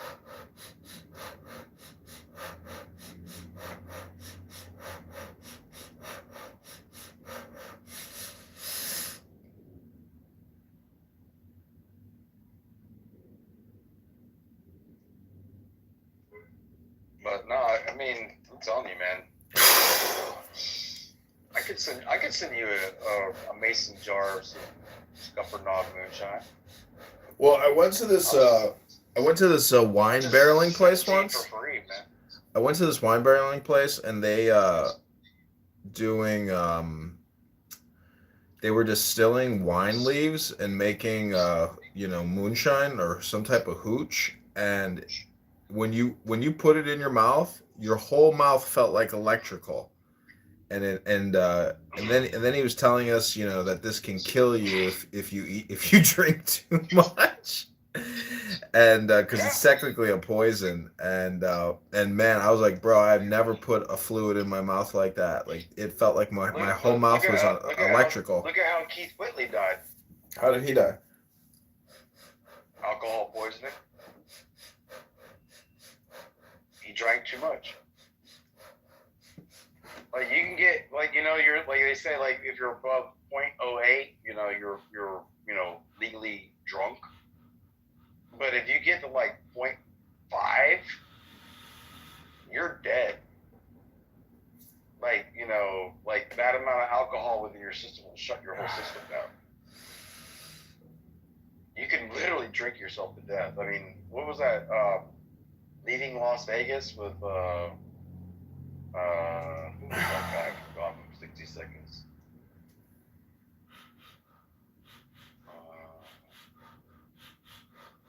Not Dennis Quaid. Good God. Who was gone in 60 seconds? Nicolas Cage? Yeah, him. You remember that movie when he went and tried to kill himself by drinking himself to death in Las Vegas? And it was a movie called Leaving Las Vegas? Yeah. Dude, yeah. I mean, that's how Keith Whitley died, doing shit like that. Because he was married to Lori Morgan, and Lori Morgan was a country singer, and then she left him and married Troy Aikman, the Dallas Cowboy quarterback, back, in the 90s. And so he ended up drinking himself to death after she left him. Listen, there is no drug in human history that has been more disastrous than flavored liqueurs.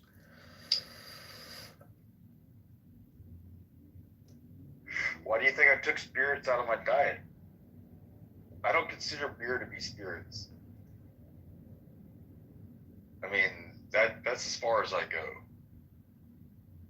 I mean, I might get a little tipsy, but I mean, dude, give me some rum or vodka or tequila, and bro, it turns into a clusterfuck real fast for me. Like I'll actually go and start my car, and I'll go drop the top of the porch dirty as fuck and start driving 150 miles an hour if I'm drunk on fucking spirits. I don't do spirits anymore. I have no control over myself. Do you know what the 5 sacred consumables are? Or I guess really 6, but it's milk, coffee, beer, wine, cannabis, and tobacco.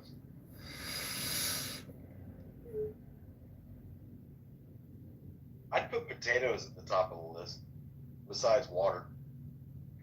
But what about French fries without ketchup? Is it really all that? Yeah, when you can make some loaded baked potatoes. Maybe. Same thing.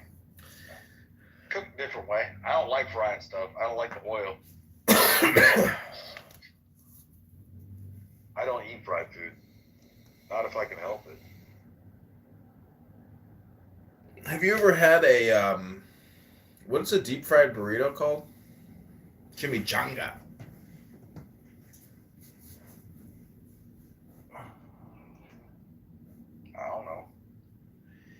Chimichanga.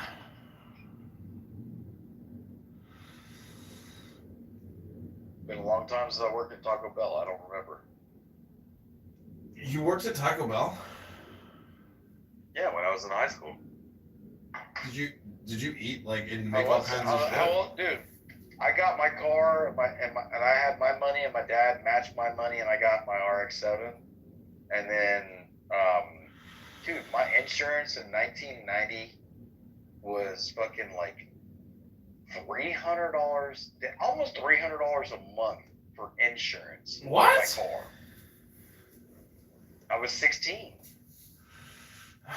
That's crazy. But my first car was an RX-7, and it was because of my car.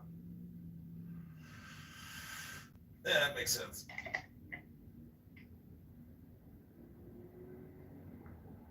You know, so you know what I mean.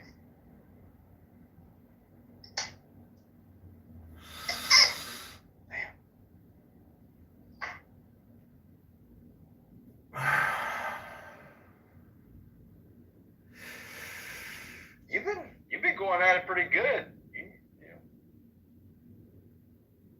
Do you think your yoga helps your gout at all, or do you think that is it literally just food and diet and exercise? No, it's yoga and it's cardio and weights. It's like also I will say that when I do this one stretch with my toes, that flexibility, because when I've had my gout attacks, I've my toes literally become like, calcified, and it's kind of scary because you get these huge knots and you lose movement. But this one stretch, man, it's invaluable. Like, and basically it's just stretching your toes. It's almost like you're. I went into one of your rooms on YouTube, and you were stretching, and you were on your back on your yoga mat, and you pulled your ball sack up like you were towards your face, and then you stretched your legs all the way out, and your ass was sticking straight up in the air. I'm like, okay, I'm leaving. It's so ridiculous to sit there and watch a dad bod, bald, fat Jew bastard do yoga in his underpants in the sun and make no money doing it. And then wondering, why am I even watching this guy do yoga? This is stupid. Yeah. I won't sit there and watch you do yoga. I'm not that guy. I'm happier just to go run. I stretch for 5 seconds and like 6 poses before I run, and when I come back from my run, I do the same 6 poses, but I hold the same pose for 10 seconds, and then that's just my routine.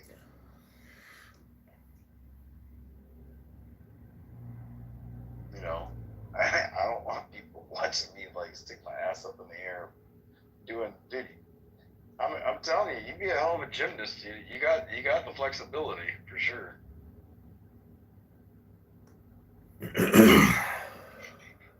No homo. Pause. Yeah, there's no homo here. Hello?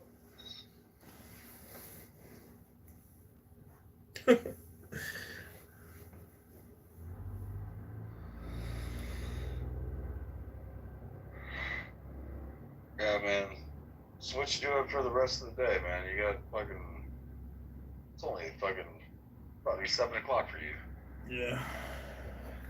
Sun's going down over here. I probably got a good 20 minutes before the sun is gone. I mean, it's already beyond the horizon, but I mean the sky being light. So you probably got another 35, 45 minutes, 50 minutes. Yeah.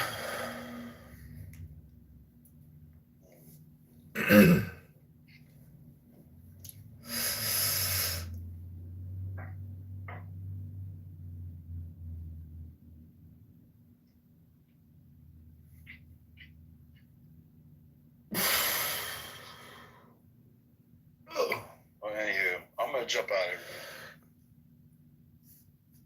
Peace, love, health, and wealth. Have the best day of your life, man. Boy, shalala. Okay, this has been Clown World Podcast. Go to clownpodcast.com.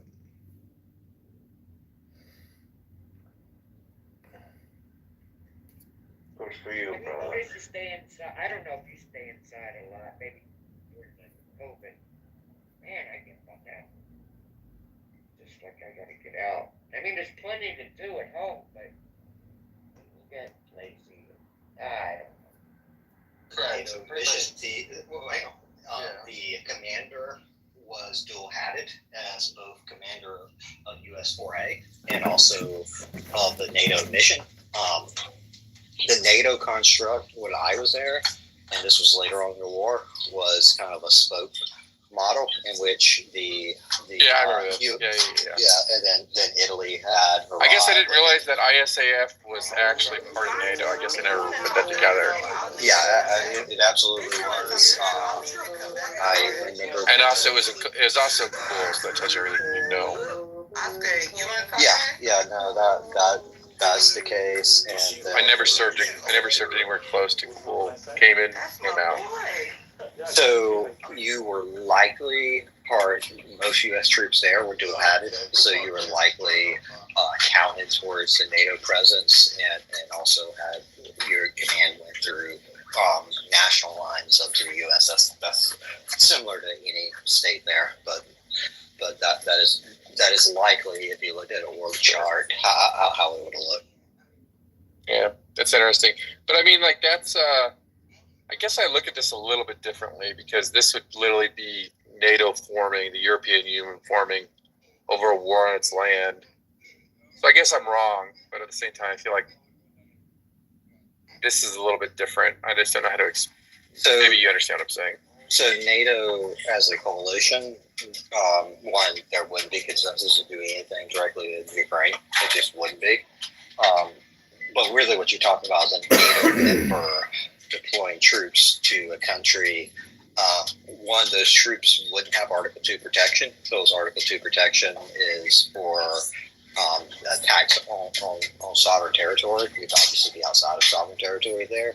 And then, but I think it would not be the best. It's something we should kind of diplomatically work with France to kind of pressure. And it's not what the Ukrainians are asking for. Ukrainians are asking for material support, which we should provide. So, Brent, it's exactly like you said. And also, Roger mentioned something. Macron, he kept saying that this war, like, we can't let Russia win this war. And we're talking about only 2000. And I watched a lot of videos talking about where they could put him. Some of them talking about they might be located in Odessa, which is a port state, where the ports are, and other people talking about they could be moving to north, like by Belarus. Liz asked that question earlier. They're talking about put them in there. So it sounds like they're going to be limited, not to escalate the conflict with NATO, but at the same time to support Ukraine military. Well, that's going to be really up to Putin if he's going to consider that a threat, a NATO country involved in a war, and he thinks that he's going to respond to NATO. It's going to be really up to him. So I believe the NATO will be prepared for a response from Russia if Macron decided to really send the troops to Ukraine and get involved in that war. But I don't think the NATO will actually consider that part of them, or the 2000 part of them. They will just gonna say, that's just a support and that's it. And it's up to Putin, however he wants to think about it. So if you really wanted to support the Ukraine, this is what you would do. You wouldn't send troops, but what you would do is you would sign contracts with basically defense contract companies and say, hey, you guys, offer depot level maintenance in Ukraine's west, and and pump up that capability so you can kind of take off some of the logistical manpower burdens from the Ukrainian support. And that, if you really wanted to think outside the box and support the war effort, that's what you would do. I think this is just kind of stupid. Well, Brett, you remember the second half of 2024, the F-16s will be delivered, and that's what the Ukrainian defense minister says. So, and remember, Russia many times talked about the F-16s. They said, if the F-16 gets delivered, we will attack the bases that flew from. So basically, they are talking about once the F-16 fly from European countries, going to Ukraine, they will attack the European bases. So that's one thing. And second thing also, I mean, to me, the conflict is going to be bigger, and it's really up to both sides to limit the size of the conflict and not make it as big as a nuclear war. Why not? Well, so just on the F-16 point, Russia's not doing shit. Like, it's not going to fire on sovereign NATO territory, sovereign territory, because it knows that would actually trigger a NATO Article 2 response. And the thing about common defense is that it's pretty effective.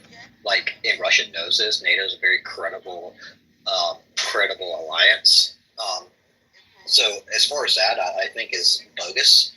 I think Russia said a lot of bullshit about red lines before, ATACMS, etc. So to a certain extent, you just gotta understand that Russia is generally just kind of full of bullshit.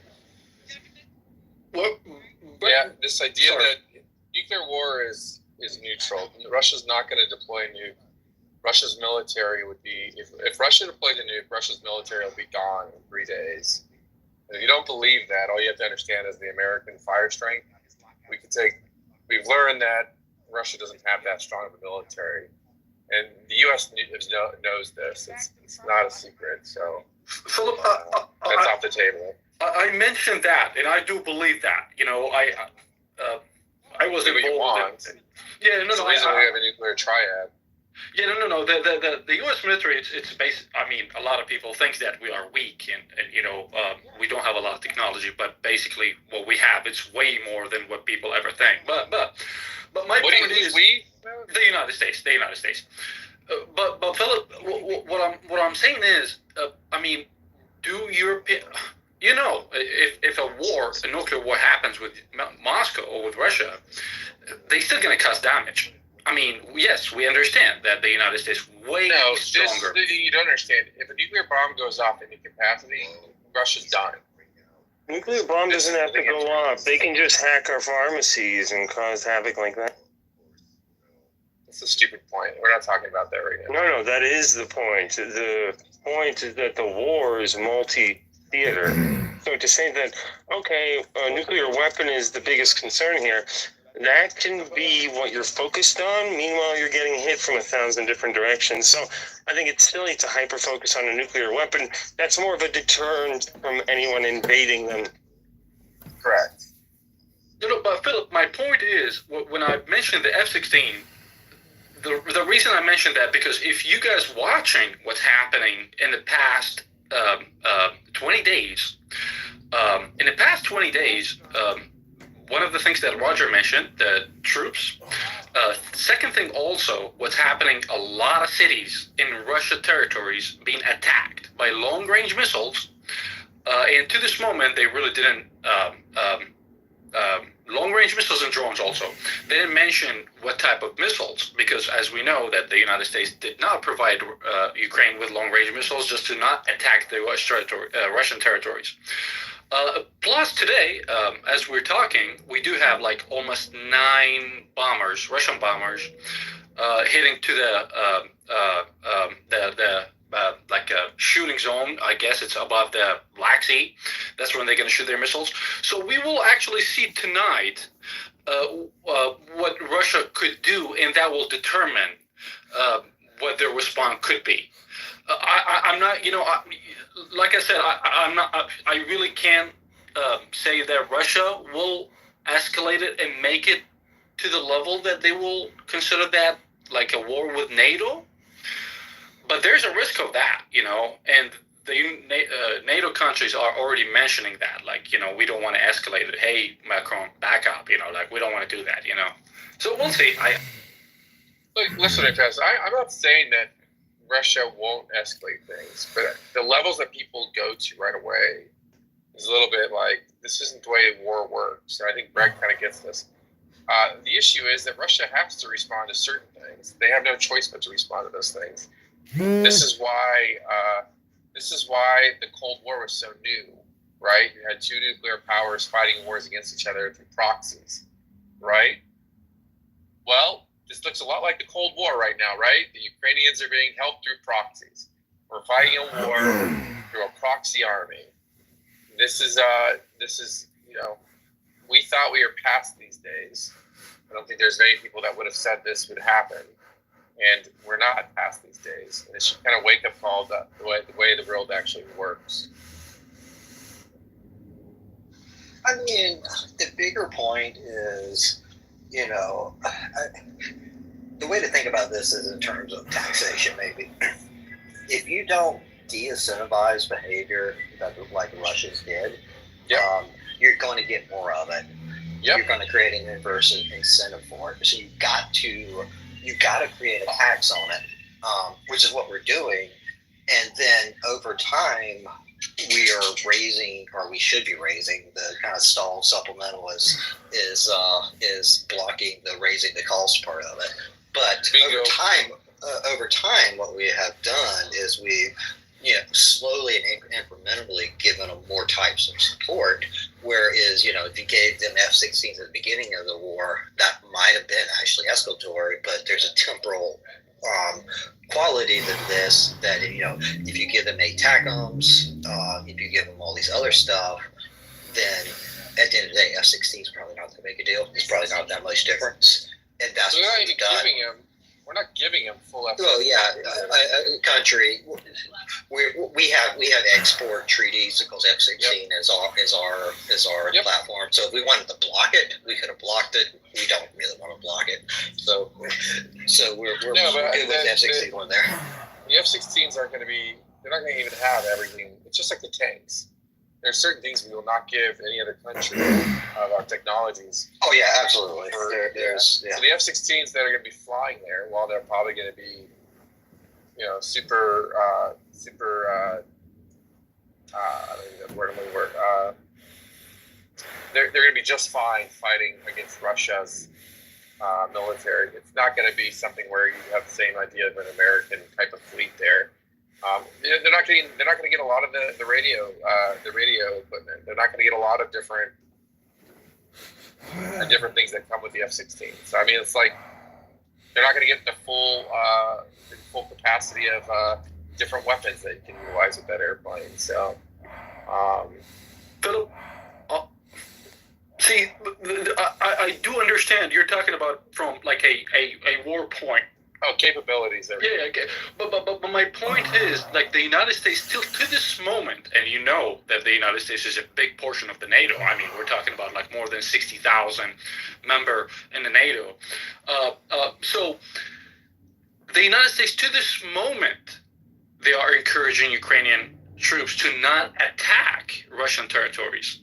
As we're talking to this moment. Of course they are. Yes.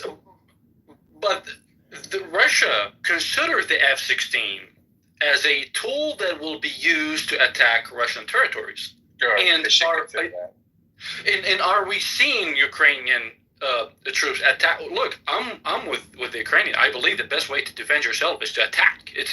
I believe they actually should have gave them the F-16s and more weapons from the first day instead of giving them like that. But anyway.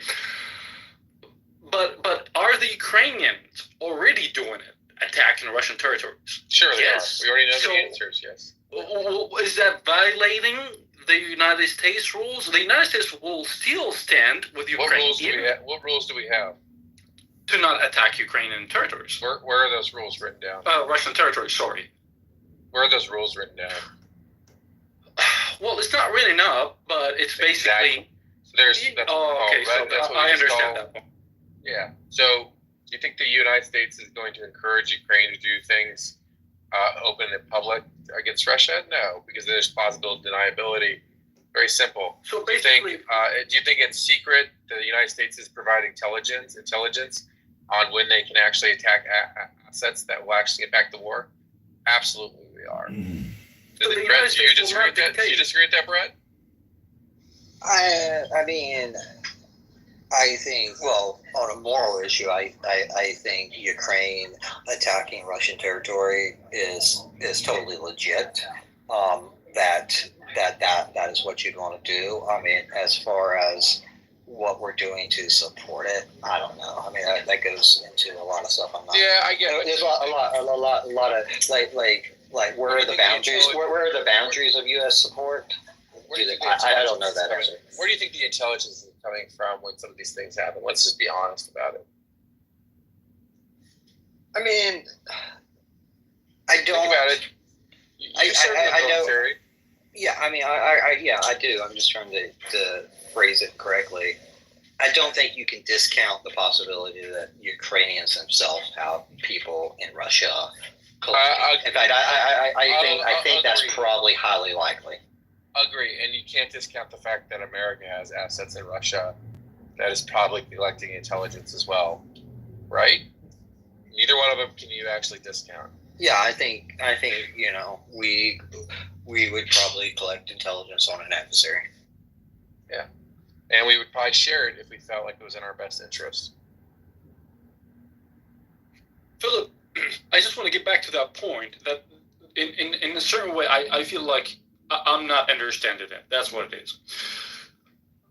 So the United States doesn't dictate what the Ukrainian military wants to do. If they want to attack the Russian territories without, having the order from the United States is still going to defend them, but in a certain way doesn't agree with that point of attacking Russian territories. But when the conflict gets to the level that Russia consider this attack as attack by the NATO or something was done by the Ukrainian, will the United States defend that order of attacking Russian territories? I believe at that moment it will not. I don't. That's what I'm saying. Like, that's where I'm not understanding.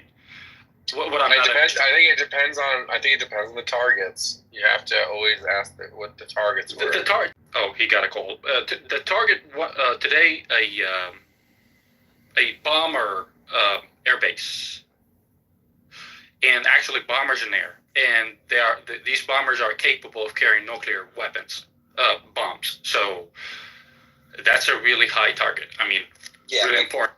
That's also a target that's been hit, or targets like that have been hit for months. In fact, for over a year now. No, Brent, this target, this is the first time. That's what it kind of shocked me today. And it was actually hit by drones. The Russian didn't confirm that until today. It was hit like yesterday or the day before. I'll put it in chat, but like the first time Ukraine took out strategic bombers from Russia, I believe was over a year ago. Yeah, I remember that one. I remember that one. Actually, they damaged a couple of them. And that's why they had to start putting tires and all that. Yeah, I remember that one.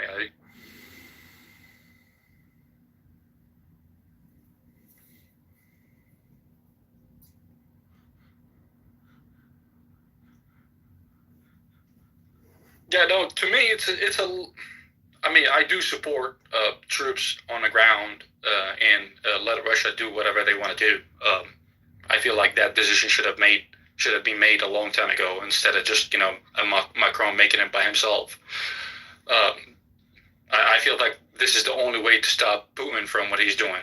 It's basically to put a strong statement and let him know that if you do that, that's it. You're done. That's basically how it should be. But I feel like they kind of play it in a different way, which is something I don't disagree with. I'm just trying to figure out why they thought about it this way, like.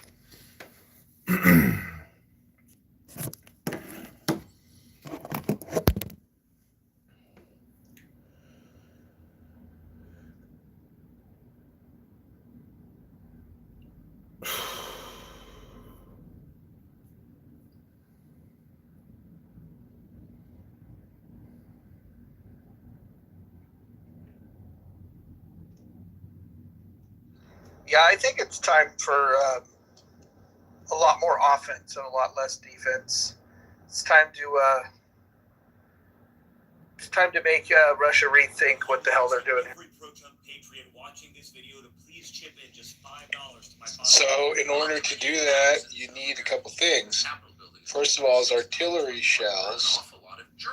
It doesn't seem like the West has been able to ramp up production fast enough, despite the big disparity in GDP. Simply didn't produce enough of them, near enough to get the momentum to change quickly. So, since there's been now 2 years of war, it's difficult for armored vehicles to advance across this front. First of all, landmines. The Russians have just placed far too many of them. The next thing is, as Ukraine got adept at using drones, the Russians have too. As these vehicles advance, they get hit by drones. All of this makes the front very static. So it remains to be seen what's going to change that dynamic, if anything. The next factor is the airplanes. So this was what enabled Russia to capture these last two cities, Avdiivka, for instance. They were able to attach basically little gliders to their bombs and allow them to accurately target positions from pretty far away. Now, will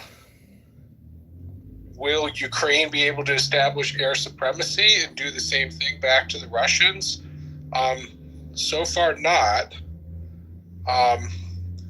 So it remains to be seen, and if more fighter planes come into play on the Ukrainian side, are they going to get hit by air defense systems themselves? So that this was the problem of not defeating Russia quickly. Now they are compensating for their kind of the problems that they had at the beginning of the war. Now 2 years later, they're starting to work through them. Final part is spies. They're spies. We definitely underestimated their espionage capabilities. We now have a Russian spy in the speaker's chair, delaying military aid to Ukraine. He is what not will be a done Russian about asset. He's just a Republican. Shut up, Marshall. He's a goddamn Russian spy, and for you not to understand that means that you are a godforsaken Russian fool. spy is silly. He is a Russian fucking spy. He's paid off by the Russians. He's doing the Russian bidding. Mike, if you have Don't whitewash this criminal, you insane moron. I have a feeling you cannot Shut provide up. this campaign He's a fucking spy, and it will come out over time. All of his actions prove this. Dude. You don't know what you're talking about. Oh, don't know you don't know what the fuck you're talking about, Marshall. He's a fucking Russian spy. All of his actions demonstrate that he is. The payoffs back to Russia, the payoffs and the money has already been traced back to Russia. Other than the fact that you don't like my Why are you defending this criminal who is getting people killed? I'm not. What I'm telling you is if you're going to launch the accusation that somebody's a spy, you better have some fucking proof aside from your every single fucking thing that he does. Why is he not advancing Ukrainian aid? Because they want his actions speak for themselves, Marshall. For people like you to be so delusional that you can't see it, this is what is wrong with the whole situation. I'm not going to sit here and listen to you. You're an idiot. A separate vote on Goodbye. Yeah, dude, you just, I'm not sure you know what they're talking about. I'd want to also reply that. Was he talking about Johnson? Sorry, I'm sorry, but was he? Yeah, he was talking about the Speaker of the House, calling him a Russian spy. With absolutely no proof that he's a Russian spy, aside from the fact that Mike doesn't fucking like that.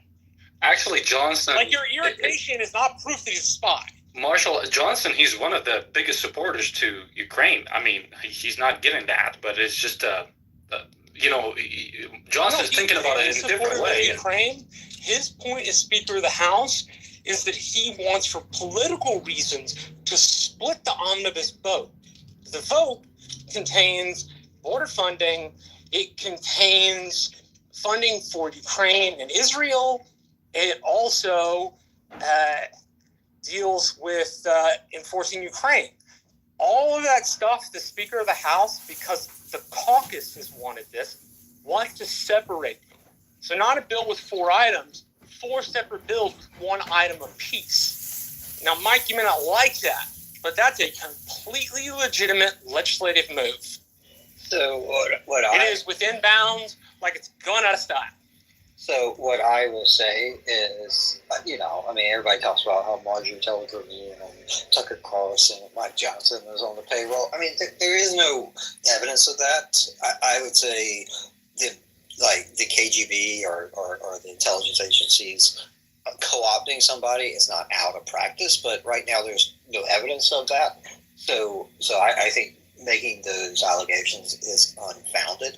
But what I will say is the amount of legislative delays, which Speaker Johnson is responsible for, is absolutely a Russian interest and is absolutely something that supports the interest of Vladimir Putin. But they just disagree with the way that the Democrat side doing it. They don't want to delay the help to Ukraine, but they believe that help going for no reason, it's not helping. That's what they believe.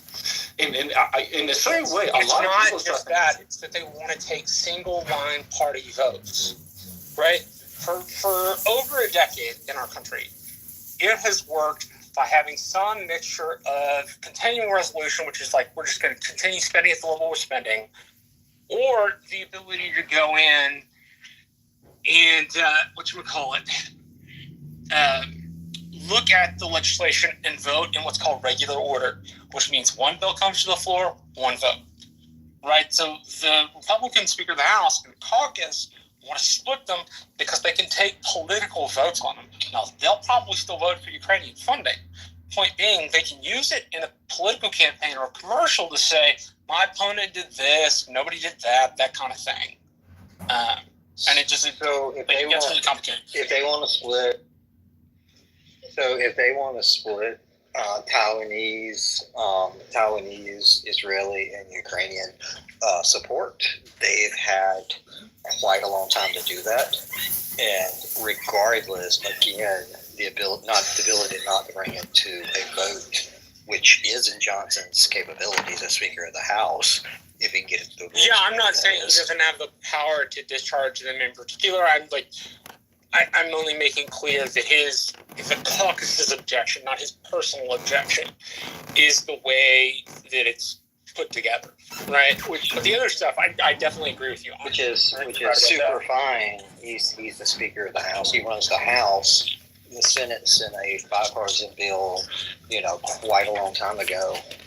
He has to be one of. It is on him to create a response from the House to the Senate, and the longer he delays and dithers and not bringing in a response is certainly in Vladimir Putin's interest, and that's on him. That I don't disagree with you as an incidental thing to what you're doing, right? Like, they want to do this thing, but as a result of doing this thing, this is what's going to happen. And the thing you claim they want to do could have been done a month ago. Like, if they wanted a bill that just dealt with Israeli, if I'm giving more than just the simple rationale, what I'm going to say is the Republicans don't have their shit together, right? Like, they don't. They say we say we're for regular order, yet we don't put things in regular order when we have the option. Right? We haven't even gotten a discharge petition out for a couple of these bills that need to be voted on. Right? The Republicans just don't have the best governing muscles right now. Right? So I don't mistake my diagnosis of this to say the Republicans have good governing muscles, because I don't think they do. So I think for such a long time we said no, that it strengthened the negative muscles in politics and campaigning instead of let's figure out how to solve these problems. It's like, how can I tell you to go fuck yourself? So with that, what I would say is when you look at like Marjorie Taylor Greene, when you look at kind of the hardcore anti-Ukraine support in Ukraine or against Ukraine, it is hard not to at least think there's at least a possibility, though there's an absence of proof right now, that does have some sort of direct Russian influence. Now, does that mean you get emotional and scream about it? No, but I think that is certainly a possibility. You know, the people a lot of people in the United States didn't really, they still to this moment, they really don't like the money that's going to the Ukrainians. And I'm not saying I'm with them or against them. There's just people don't understand how war goes, and they are not letting the decision be made by generals and people that actually fought in the war. But my point is, Johnson, when he's doing that. So can we just talk about that one point? A lot of people don't like it. So last general polling I saw on it is essentially a 60-40 issue. A lot of people, it's still 40% of the country. That is literally millions and millions of Americans. But to say that this doesn't have majority or at least plurality support, I think is the wrong inference. Now, it might be a correct inference if you're talking about just the Republican electorate, but generally, American people support aid to Ukraine. No, yeah, my impression too. Go ahead. No, I was going to say, like, that's my impression too. Overwhelmingly, when you ask the American public, they are, like, by wide margins, down for funding. It's just the people in Congress and those most active political folks who really seem to dislike the way that it works. A better way to say this is Donald Trump and the traditional Republican Party butt heads, at least in part, because the traditional Republican Party has kept this idea that America should be on top of the pile.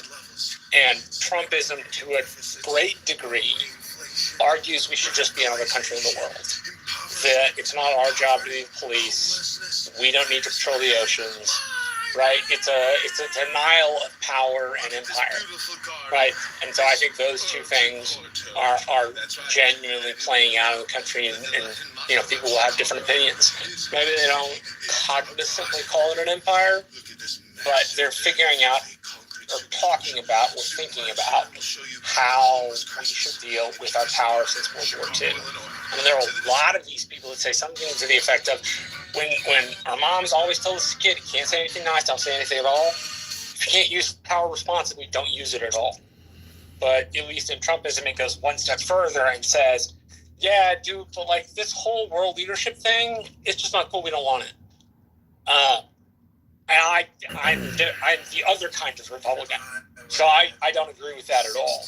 I think America taking her place in the world is important. I think it's where we sat, and I think it's where we deserve to sit. That is a big ideological fight in the country that we're having. And I'm putting some bumpers on it because of the way I see it, but that tends to be a very complicated issue. You know, Marshall, to Brent's point, and also Mike's point when he said Johnson is a spy. Well, yo, hold on, turn that music down. Yo, what happened? What happened? Turn that music down. Yo, what happened? Hey, Brian. Hey, hold on, Brian. No, what's going on, yo? They're having a conversation, man. Hey, everybody good? I'm not playing with nobody. Y'all good? You good, Marshall? I'm good, bro. You straight? Yeah, I'm straight, bro. I'm not playing with nobody in here, bro. Let me know if y'all got a problem. Let me know I'm here. And I'm smoking and drinking. I don't give a fuck. Anyway, hey, you're not doing the same thing. I'm smoking a bowl. Marshall, when Mike said he's spy, see, to his point and Brand's point also, the Russians are actually playing that game. They're using social media, the Twitter, X, and any source they can use to influence the people, which is fine. But at the same time, there's something that we need to remember. Sometimes you make a decision. That decision is it has nothing to do with Russia. It has nothing to do with anybody. It's just your decision. It might benefit somebody else. In the United States, what Johnson's doing, Yes, it could be benefiting Russia, could be benefiting Putin, but at the same time, he's he's knowing that the decision he's making in a certain way benefits the United States, and we don't need to be involved in other countries. So it's not to benefit Putin he's doing that. He's doing it because he believes it's a better option. And the same thing with a lot of people in the United States. I don't think they are even influenced by Russia. Maybe some of them, but the majority, I believe, they just think, since the war's been going for 2 years, and really if we're talking on the ground, there's really no improvement for the Ukrainian soldiers. Yes, they are taking some cities, but they are losing them again after, if you really check on the ground. So for the American people to think that way, it's kind of understandable in a certain way. Okay, they're not spies, they just think the different way. So 2 years ago, 2 years... They're being Russian influence. I just object to the way that's done because it's not said because he has any evidence that the guy's a spy. It's said because he essentially thinks the dude's evil. Right? Like, he's told me this many times. And I don't buy that shit. Right? Like, you need to take your personal emotions out of the fucking equation, and thinking somebody's evil really is not going to help you have a productive discussion of any kind. What are we talking about? He essentially espouses sin.